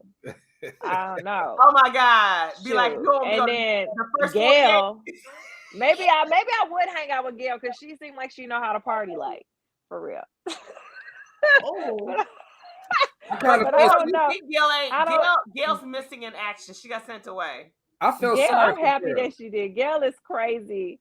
She is really crazy. She needs to calm down. But yeah, I don't know. I honestly, in real life, I probably wouldn't hang with any of them, to be honest with you. None of them. None of That's them. my answer, and I'm sticking to it. You sticking to it. Okay. Okay, Bianca. I hear you. Okay, I think Addie, what say ye? I wouldn't hang with none of them either. I ain't too fond of looking over my shoulder, and I ain't too fond of getting thrown in the suitcase to the White House. I'm good. Right. I don't want to experience any of that. So I would have to leave all them on the shelf. Exactly. I would say Sharon, but she got a tag on her head. I'm straight. Yeah, it's too much. No. I would hang out with either Kyle or I would hang out with the First Lady. And let me tell you why. I would hang out with the First Lady because first of all, she's the First Lady. She gonna have access to all the hot ass parties. I can go in, try to interview all these people and put them on TT from the D podcast show. She got a whole scenario. I got a whole scenario. I would hang out with Kyle because I like the way Kyle mind think to a certain degree. He like a pit bull, but he ain't got no filter, and he needs to know like you can't kill everybody. But I think I could be his voice of reason, like Kyle. Really? I'm like, shut up. Boom. He still will listen to you. He still will listen to you and ask you why you think that way. Like, so why shouldn't I slit his throat, TT? And then, whatever my reason would be. Right. He seems like he'll say that, don't he? Yeah. So yes, for real. It's simple. Like I just do it. It's nothing. It's effortless. It's like, yeah, Kyle, no. And you know he got military. They all got military background. Now that's another thing about Tyler Perry. I remember it was one scene in Have and Have Nots. Me and Swift was watching, and y'all know who was a bitch on wheels in Have and Have Nots was Veronica. Veronica. Veronica fell in the pool, and then they was like, oh, like they tried to drown her. I told Swift, I said no. I was like, yo, man, I said they killed her off. I said nope. So I'm telling you, she was probably a swim major or a swim expert or something. Yep. Navy SEAL, and they was like, now you know she didn't drown. You know she was the world champion or state champion. I was like, yeah, she was in the service, just like she rolling. said. Swift was rolling. He was like, okay. He's like, I don't. Ooh. I said, I knew it. You just know. Yeah. You always gotta have a ram in the bush, right? But I would hang out with them too. Those would be the two people I think I would hang out with. Oh no, I'm scared. You say you scared? And with it's so horrible. As much as I watch this show, and when I tell you I really do love this show, I just cannot think of these characters' names right now. What's Lilly? Mm-hmm. Lilly. You would hang out with Lilly? I only would like to talk to Lilly for fashion purposes. Oh, okay. Because she had it going on with that until she got drowned. So, but it was too much. She was in too much, but she did used to know how to handle that Victoria too. Like, girl, oh, now you want to talk to me? What you want to talk to me for? Like, that's the only thing with her, but none of them still. I have to say, I think Victoria needs a friend, and I think Lilly was trying to go there. Hey, Shayna, our niece is on there. I think she needs a friend. She's so used to having people probably use her or want to be with her for the wrong reasons that she doesn't know how to be a friend. She's the only child. She has no siblings. So she's selfish by nature. It's by nature of, when I say nature, is because she wasn't taught anything. Yeah. You know, it's just like she's so cold and distant. And True. Hunter, I don't know where Hunter came from. I like Hunter a lot, but I He think came from, I don't know. No, I don't know. Oh, he did. He came from Virginia. and he wasn't. Was he already in politics, or how did they hook up? Well, they hooked up because I think that they met. Like she was going to Harvard or something, and he was playing football at some school in Virginia. I don't know how they hooked up. They met each other, and voila. And they like each other. Then she got pregnant, and then she got pregnant, and she just became something different. And them parents said, "No, you gonna marry him. You gonna marry him? Make him the president, huh?" And she was like, "I's married now." Now they made him president. Now let me ask you this: we've seen the father. You know, the grandmother. We saw her right before she got killed off. But what do you think the father is into, and what does he do? I really want to know. I don't know. That father scene. I don't know, and it's just he's pulling strings. He know he could touch you without touching you. What do you and guys then think? he halfway dead, and that's the part that's bothering me because I'm like, right. How are you? Like, why you know what? Right. I'm not gonna do that with y'all. I was thinking the same thing. I was like, 1 foot on the banana peel and one in the grave. No, not the banana peel. Yeah, I thought the same. I was like, why he look so bad? Like he almost there. Yeah, and it just checked out how Priscilla, you know, how she was humble doing her thing, and then all of a sudden, you know, Victoria just scared in her boots now. Like, you know, she just got this certain swag, like, oh, okay, nigga, I'm on top of things. You know what I'm saying? So I'm wondering what's going on with the father too, because Priscilla wasn't like that at first. As soon as you know, she started getting on her nerves, she was just like, you know, why they do Sweet Sam like that? That's my homeboy. I love like Sam. But you know what? Okay, look, it was all good. And see, Tyler Perry gave us some real shit. Yeah. It was all good till he slept with Victoria. He had an affair. He had an entanglement. So he had an entanglement. He had no entanglement. They ain't Will Smith and Jada. Victoria wanted that. Victoria wanted that. Victoria was on that. She was on that. Oh yeah, no, she wanted it clearly, but yeah, she was trying to get that for a minute. Sam, he was on point, but see, I love this about Tyler too. And I said this when we were breaking down his characters for Sisters. There's so much history we don't know about. There's always the speculation on, well, why this person did this, why is they this way. If they showed us how they met, if they took us back, he could do a whole season on flashbacks. So we can build up and know. Yeah, he could. That would be dope. I know. That I said would that. be. Tyler, you could do a whole season on unpacking the sisters by giving us a flashback of why Danny and Sabrina and Andy and all of them go through all the stuff they've been through. Now over here on the Oval, help us see when they first met. Let us meet the parents.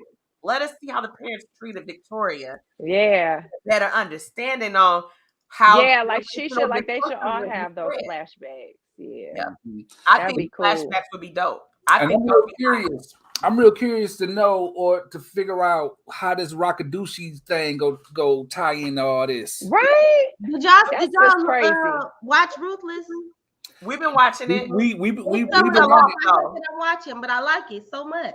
Ruthless is on a whole nother level. You know what I'm saying? But and it's reality with that too, because there's real life cults out here. Yes. Yeah, there are real life cults. Like I'm like, just imagine you walking past one every day or something like that's different. And we could be. We very well could be. Definitely. Yeah, we very well could be, you know, and not even know it. You looking at it like, oh, it's a family. It's like, So let me tell you, I was sitting up. You muted. Okay, go ahead. Exactly. I was sitting up here talking to y'all the whole time and then realized I muted myself. I'm gonna get it together. I'm gonna need you to put the drink down. Put the drink down. But yeah, but with Barry getting beat up trying to save his daughter, you know what I'm saying? With the Rockadoochie blowing her brains out in the house, I'm like, that was terrible. I'm like, I want to know Yeah. how all this is gonna tie in because I mean, you know. So y'all started watching it. Yeah. You talking about Rufus? Okay. Yeah. Yeah, it got deep. You know what I'm saying? So with the president and you know, supposed to know everything that's going on out here in the world, something big is gonna pop from that. In my eyes, I think. Well, shit. I tell you what, it's a genius. Well, shit. Well, I think it's a genius move what Tyler did. How I never seen this happen, and I don't know if y'all been paying attention to it. How the twin, like Ruth twin, got killed, right? Ruth went into the Rakadushis, but now the Rakadush, it's almost like he's setting us up for the next show. But he pulled, and then when she got killed, she could go over there and really be who she needs to be over there instead of being two people over here. I said she getting 3 checks. Yeah. I'm playing 2 characters over here, 1 character over there, 3 checks. Yes. My husband called him, babe, you watching that Rakaduki show again? Like, what? The Rakaduki show. Not the Rakaduki. I can't. Rakaduki. Tell him Tyler not gonna appreciate that. He's not gonna appreciate that. Rakaduki. Oh, that's funny. He don't watch none of them with me. Like we were stuck on If Loving You Was Wrong, but he said he would have probably liked the Oval if he started it. Yeah. But like all of the other, he don't watch none of them with me. So that's his response.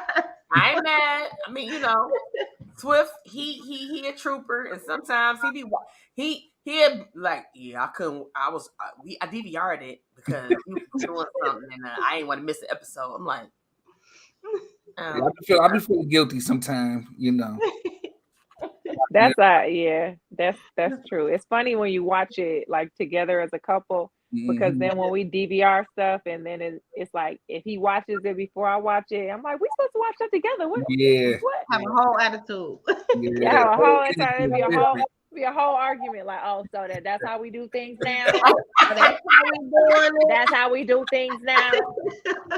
You're just gonna watch that like that without me. I can't. Okay, I see you. But it was times. So don't be mad next week. When I seen that new episode recorded, it was times I took that remote. Was just like.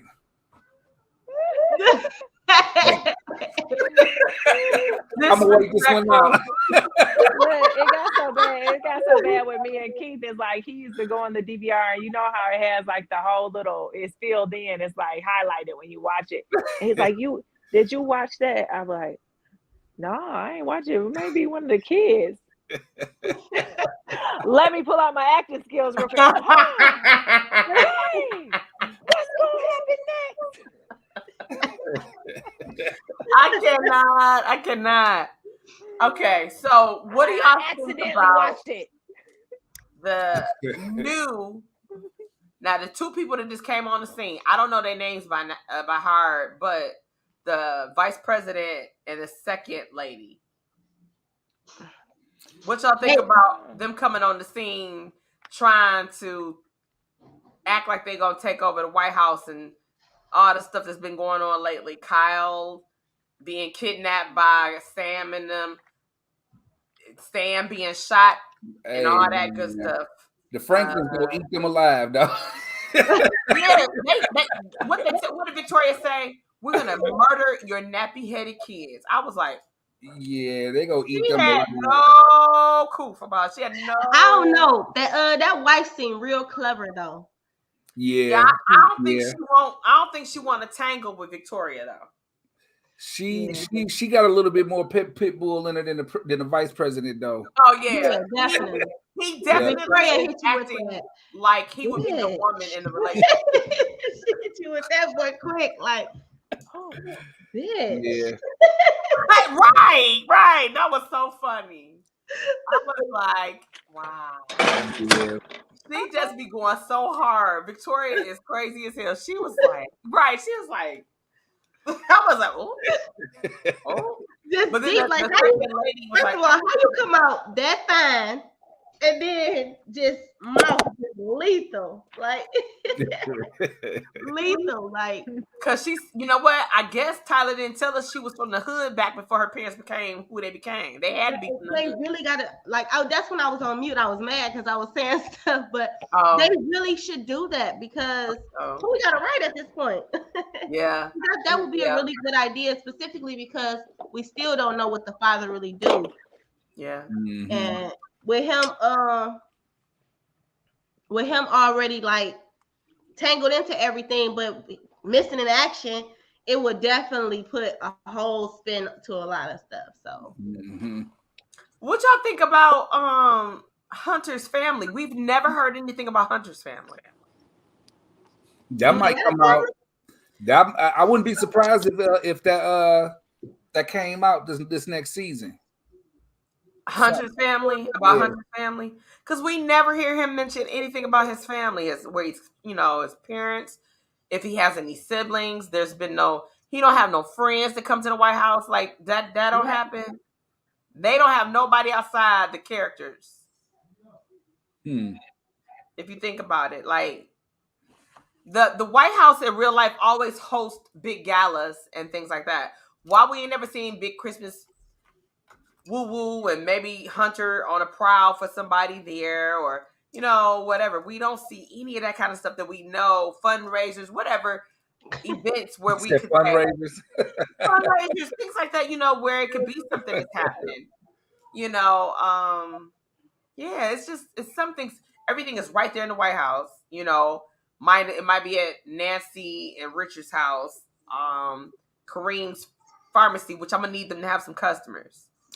They don't have. And speaking of that pharmacy, this is to piggyback off of one of the other questions. When they was making out and Barry was able to look in there and watch them, I thought that was unrealistic too. To be right there in the open for somebody to actually just walk, Barry saw them, got back in his car, and then drove the car through the shop. And I was just like, that was realistic. Yeah, that part was. I ain't about to drive my car. Let me tell you what I would have did. If I had walked up to the pharmacy door and Swift was in there getting it on with some chick. Oh, I'm there. Now I might have took a brick and threw it through there so I can come on up on in there. Now the brick is really realistic. That's realistic. I ain't taking my car. Barry ain't got no job. Who pays for that? Why would you do your car? But the average couple in a locked up shop is not going to be there to where people can just look in and watch. And you got a whole office. Not even mention you could have went in an aisle. And you somebody else's girl. So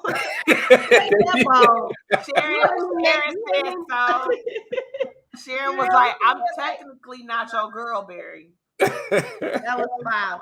Yeah. I don't know though. I couldn't see that. I'd probably be the one just ramshack the CVS. You know what I'm saying? Like I probably have to run my car through the CVS. Lord. Go ahead, give me handcuffs and my Bible. I'm good. Kiss the kids. I can't. That's funny. I can't.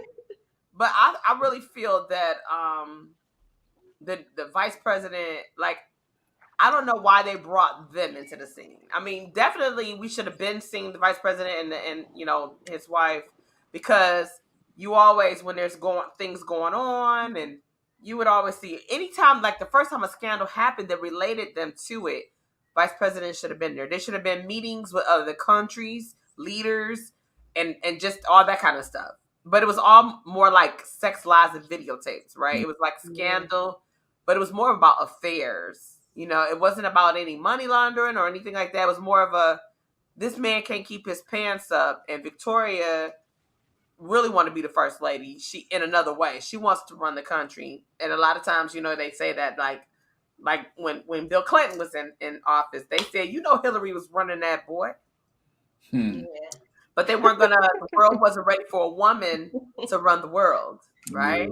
Yeah. And so, like, you already know it would never be anything to it where you would see when the Obamas was in the building.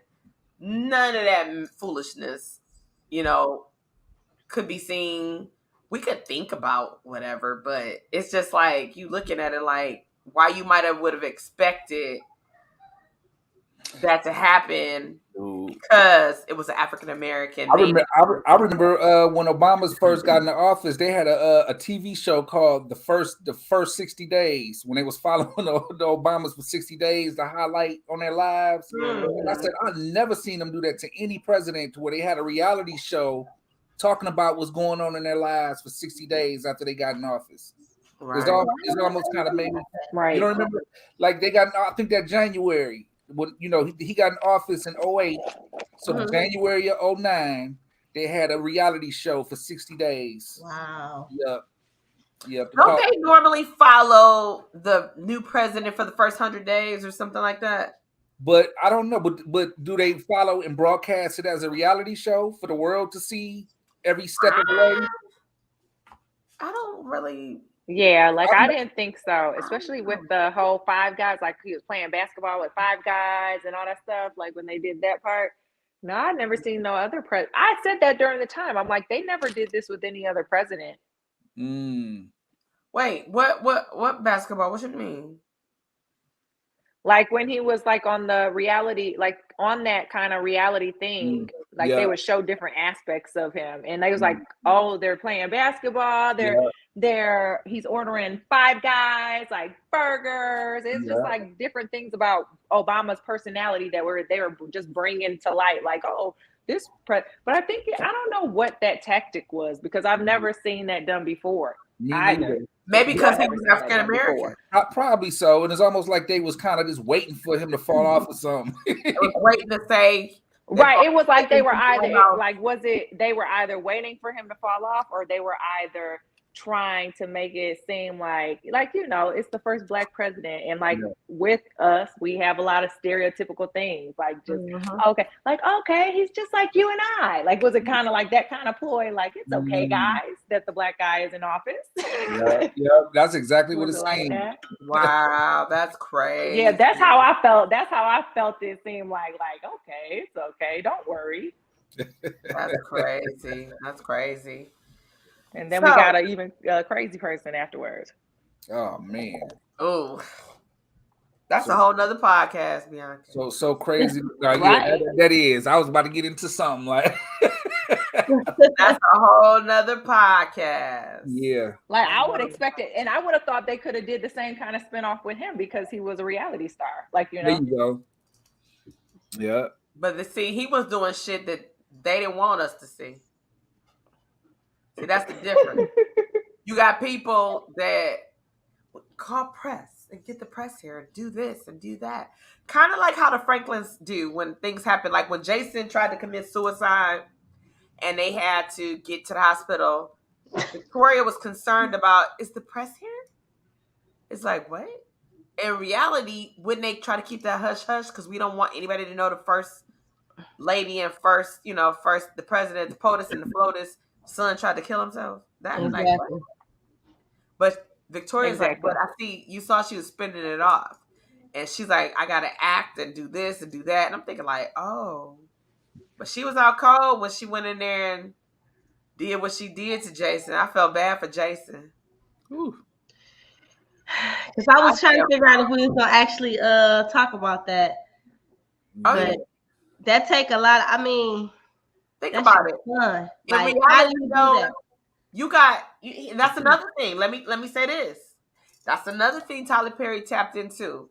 Now, it's different because it was in a political viewpoint, but in reality, in the past, you've seen parents that would off their own child for insurance money, or I want to be with somebody. Look at some of the women in the past that have driven their cars with their babies strapped into lakes and oceans. And so when you think about that, that's some shit that's really happened in real life. But in this one, she was like, I gotta save us. So he's a what would we call a casualty of war. And I don't like my son anyway. That's basically what she's saying. I don't like him anyway. He's a problem. So he tried to kill himself. Let me help him. Yeah, she definitely took the "I brought you in this world, not take you out" method. Yeah, she did. Yes. Like, when I saw that, I thought like, and I said to myself, Hunter, you know, Victoria doesn't like Jason. Why did you go out the room and leave her alone? You cannot leave her alone in there with y'all son when you know she like But see, Donald, when is shit gonna come out that Donald gave her the stuff to kill Jason? Oh yeah, see. What? Yeah. I'm here for it. I ain't got no tea, but I got some wine. For real though. Wow. Really? Yeah. Because it's like, I knew he didn't want to do it himself, but Victoria like, get me what I need and I'll do it. I'm gonna take one for the team. He is a troublemaker. If he wakes up, he got all of us. We're all going down. They all had something to lose, but yet you still lost. You gave up your son. You sacrificed your son, your only son. Yeah. You know, and so it's like Gayle is gone, but I think Gayle coming back. I also kind of think Jason might not be dead. I feel like Gayle gonna come back with a vengeance though. Like, like you killed my brother. You sent us away. I hate you. She gonna have to come back. It'll make too much sense for her too. You know, it wouldn't make sense for her to just go and just not be seen again. You know what I'm saying? Mm-hmm. So yeah, that vengeance thing, I believe that too. I think maybe they didn't kill him, Jason, but I think they might have told people Jason's dead and put him somewhere. I don't know, because Jason got 9 lives in this situation, this whole thing anyway. You tried to kill yourself. You tried to, I mean, like, what haven't he done that he should have been dead by now? Yeah. You know, with the decisions that he made. So, I don't know. I'm kind of like, I'm on your team with that one, TT. It do seem like he not dead for real. Yeah. But she definitely tried to. I feel like funeral on that account, he ain't gonna have no funeral. They didn't even like that boy. But okay, she's so big on press. She's so big on being in the press and limelight. You would have a huge funeral. If this was really a president child who died, no matter how he died, you're gonna have a service. I mean, come on. You're gonna have you have a damn funeral for your puppy.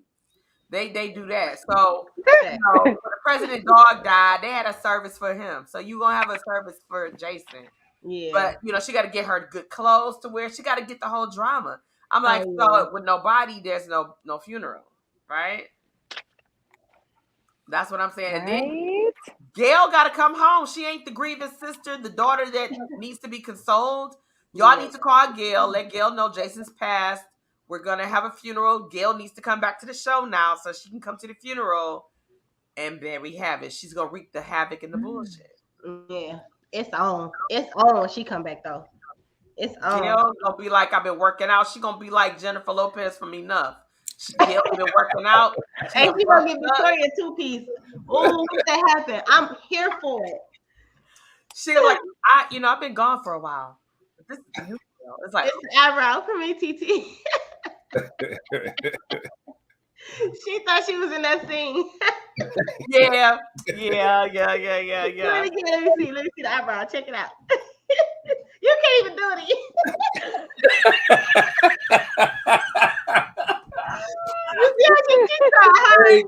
That's how I would have been if I would have tried to do Donald. It would have came out. I can't.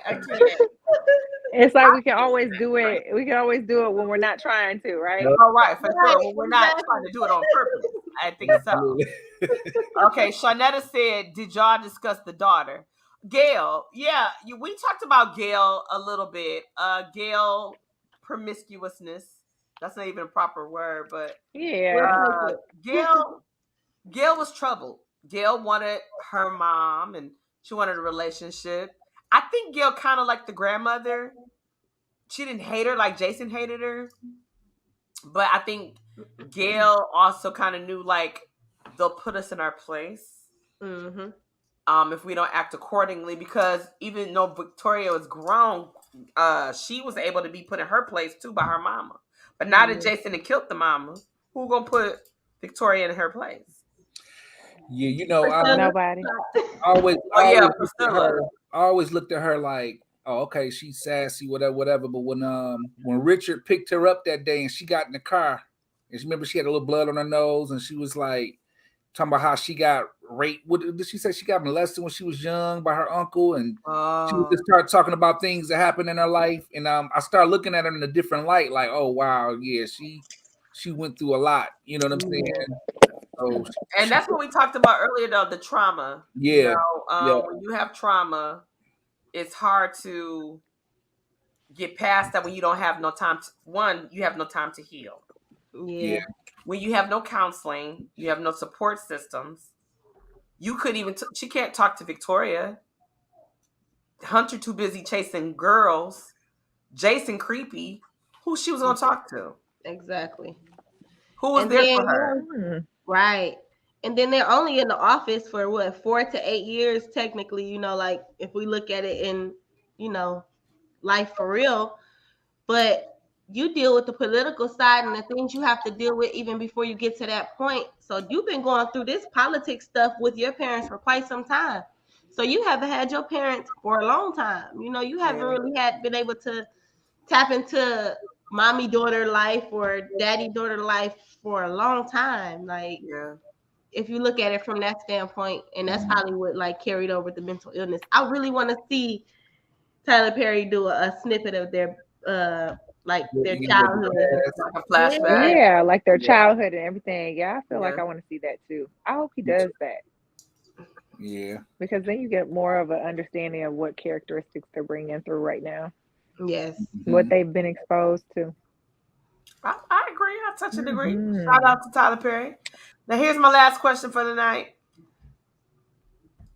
Starting with Bianca, who do you think will get more roles after the Oval wraps this final season because of what they're doing on this show?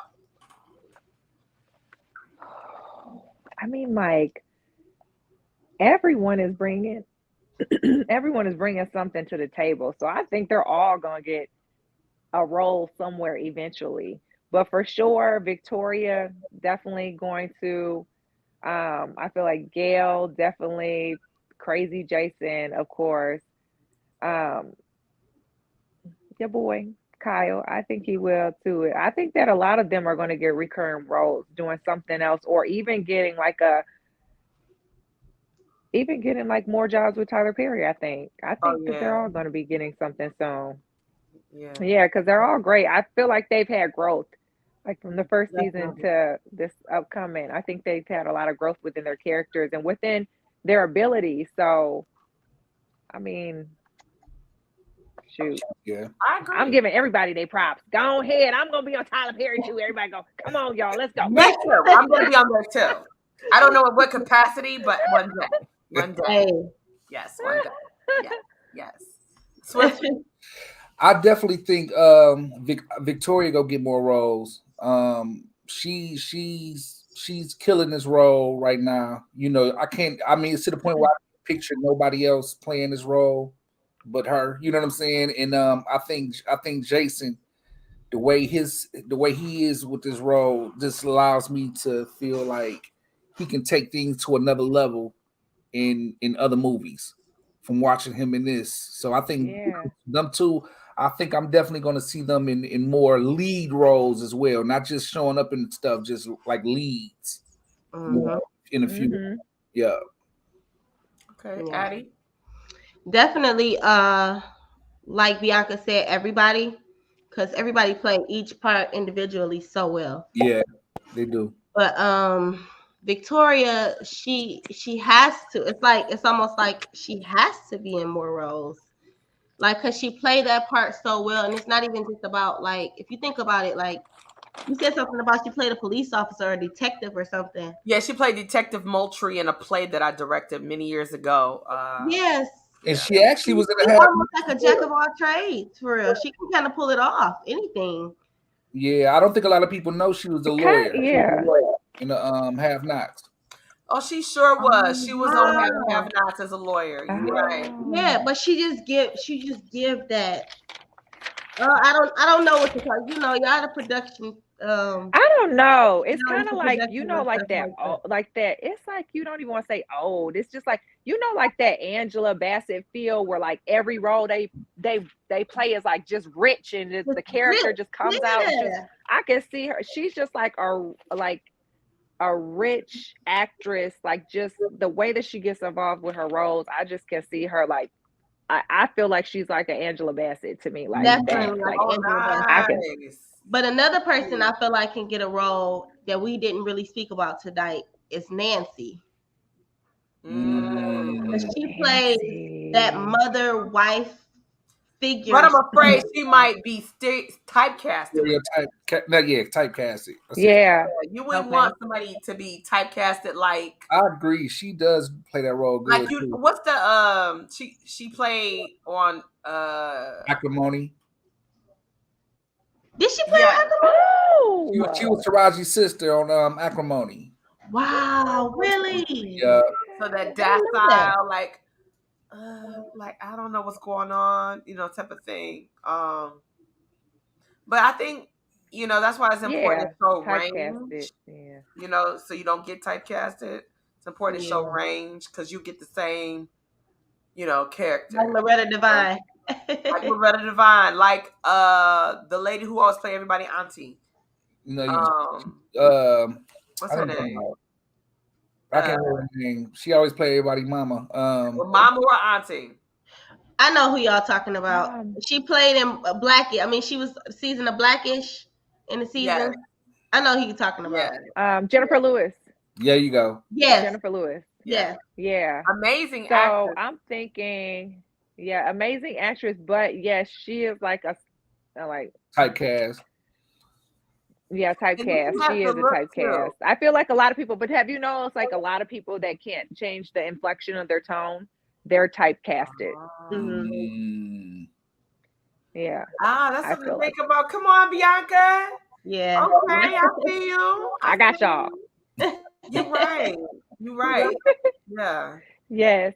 So it's like a lot of people that can't change, because think of like some of the actors that are like, even Idris Elba. He, like when he first came on the scene, I did not know he was anywhere from UK. I did not know at all, because his accent is completely like gone. Like, so he's worked with people to be able to like conquer different tones and the dialect of his tone and everything. Like, so I feel like when you can't do that, then you're typecasted like a Jennifer Lewis. She sounds the same, so we just automatically mentally take it back to another role that she did. We need a mother.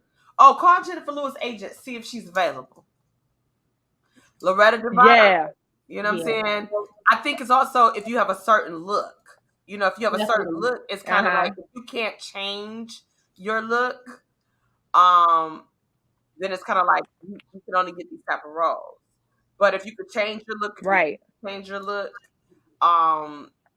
you could do that. Like, for instance, people might not know Bobby, who Bobby. I forgot his first name, but his last name is Cure. Travis Cure. He's a model. Now I'm gonna tell you, I told Swift I'm gonna need Tyler to do something with this wardrobe, because every time I saw Bobby, when he first popped on the scene, he was wearing the same sweater. He had been stabbed or shot by Lilly, and that bandage was in. And it was like, you still got that same bandage on from last night, like last month. No. So Swift was like,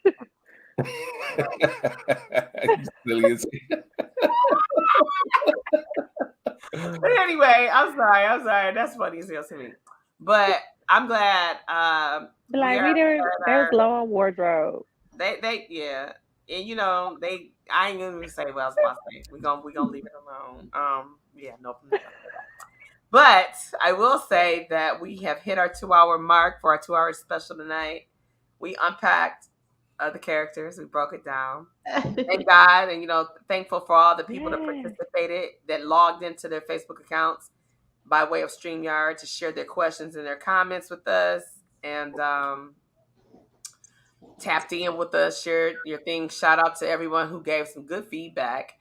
I thank you guys for taking a busy Tap In Tuesday night and opening it up, being on here super late with me to do this. This was huge because it's just something that I wanted to do, and I could have done it alone, but it's nothing like having other people's perspective. Definitely. It's not always about what. Yes, always fun. Yeah, and so. Yeah. I'm grateful to y'all. I had a great time talking to y'all. Yes, why Swift Thank acting about to get you. up and leave? Like he about to leave the studio. Like, He like, I'm out of here. I did my job. Bye. I'm like, So what y'all about to do? So now, wow. Like, so, I'm about to go. Yeah, about to go. Okay. I cannot. I'm about to go to bed. I just No, want to I'm say just thank kidding. you. Thank you. I look forward to you guys coming back on another time in the future. Addie, I'll be seeing you Sunday. Yes, yes. Let the people know again, Addie, what's going on this Sunday.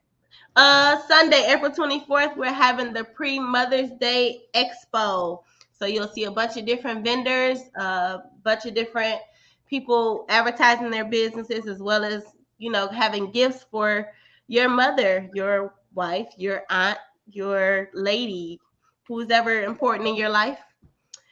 So come out. We'll have TT from the D as our host, and we'll have DJ Why Not as our DJ. Yes. We're going to have a good time as always. As always. Definitely come out. It's at RSVP in Redford on Grand River. Mm-hmm. Yeah. That's very nice. Yeah. It's going to be exciting. Hope to see Swift there. He's been missing in action on us. Oh, yeah. I'll come through. Come slide through. I come through like an X-ray. Slide through a little bit. Just say hey and just go ahead. I know you busy. Thank you much. I appreciate it.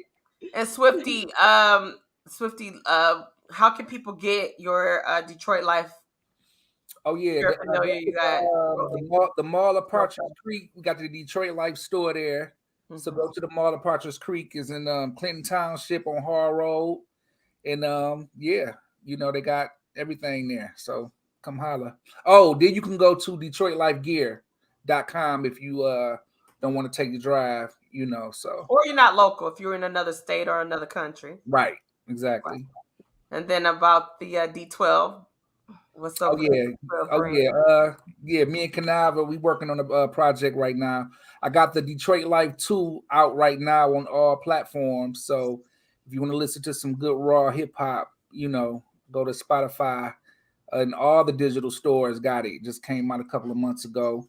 We just trying to keep it pushing. So okay. Bianca, I know you're doing your thing with the holistic route. Yes. You're almost finished, right? And so almost the finish line. Yeah. So I hope that you'll come back. So we'll get that started. Yeah. I would love to have you back to talk about that. And Swift and I, we moving towards that direction. So I'm like, he been wanting to tap into holistic routes, and I'm like, let's just wait for Bianca. Yep, we're gonna be hollering at your sister. Yeah. Yay! Okay. Yes. All right, y'all. Okay.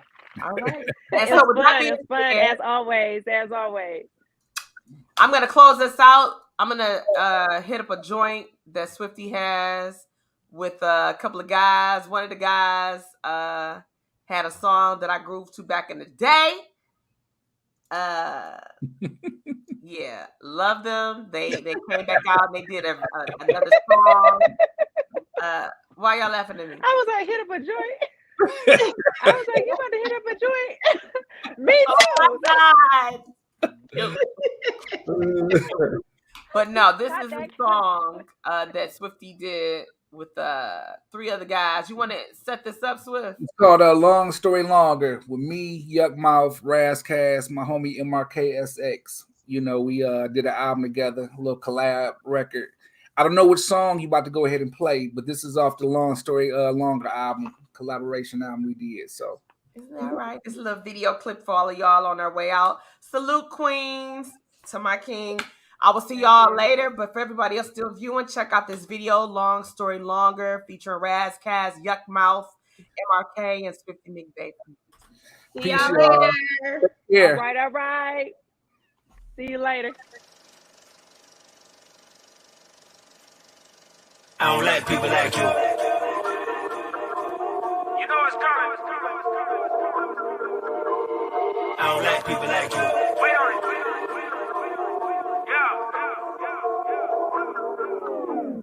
I don't like people like you. I ain't gotta bite my tongue, and I'm not gonna run from a nigga, I'ma stay there. Fuck all that he say, she say. If I gotta tell you niggas off, I'ma say it. I ain't got time for the nonsense. I'ma fuck around and leave a palm print. Fuck a truce, I got the juice, and I tell your mama that she ain't shit. Use a hoe, delusion no. You don't wanna make no dough, gotta go to another nigga's home just to get put on. Wasting the dope with your face in the coat. Sick lyricist, you would never see me grow. I ain't no joke, and it's no antidote. I'm rolling with a 44 mag, wanna put it in your throat? You gon' wanna pray to the Pope. What you looking behind for? Is you stupid and blind whore? Pointing directly at you and your kind. Stop killing my vibe, whore. I don't like lame niggas. Only time he got hard when there's gang with him. Till I pulling up and that thing hit him. So you leave the same way if you came with him. I don't like thirsty hoes. Kool-Aid packs, no water. You a bitch ass nigga, a bitch ass son, and a bitch ass father. Probably have a bitch ass daughter. 18 on the track, doing everything you taught her. Lambs to the slaughter, never get $1. Sucked and she swallowed it, I block and unfollow. I don't like people like you. Yeah, yeah, yeah, yeah, yeah, yeah, yeah, yeah, yeah, yeah. I don't like people like you. Yeah, yeah, yeah, yeah, yeah, yeah, yeah, yeah.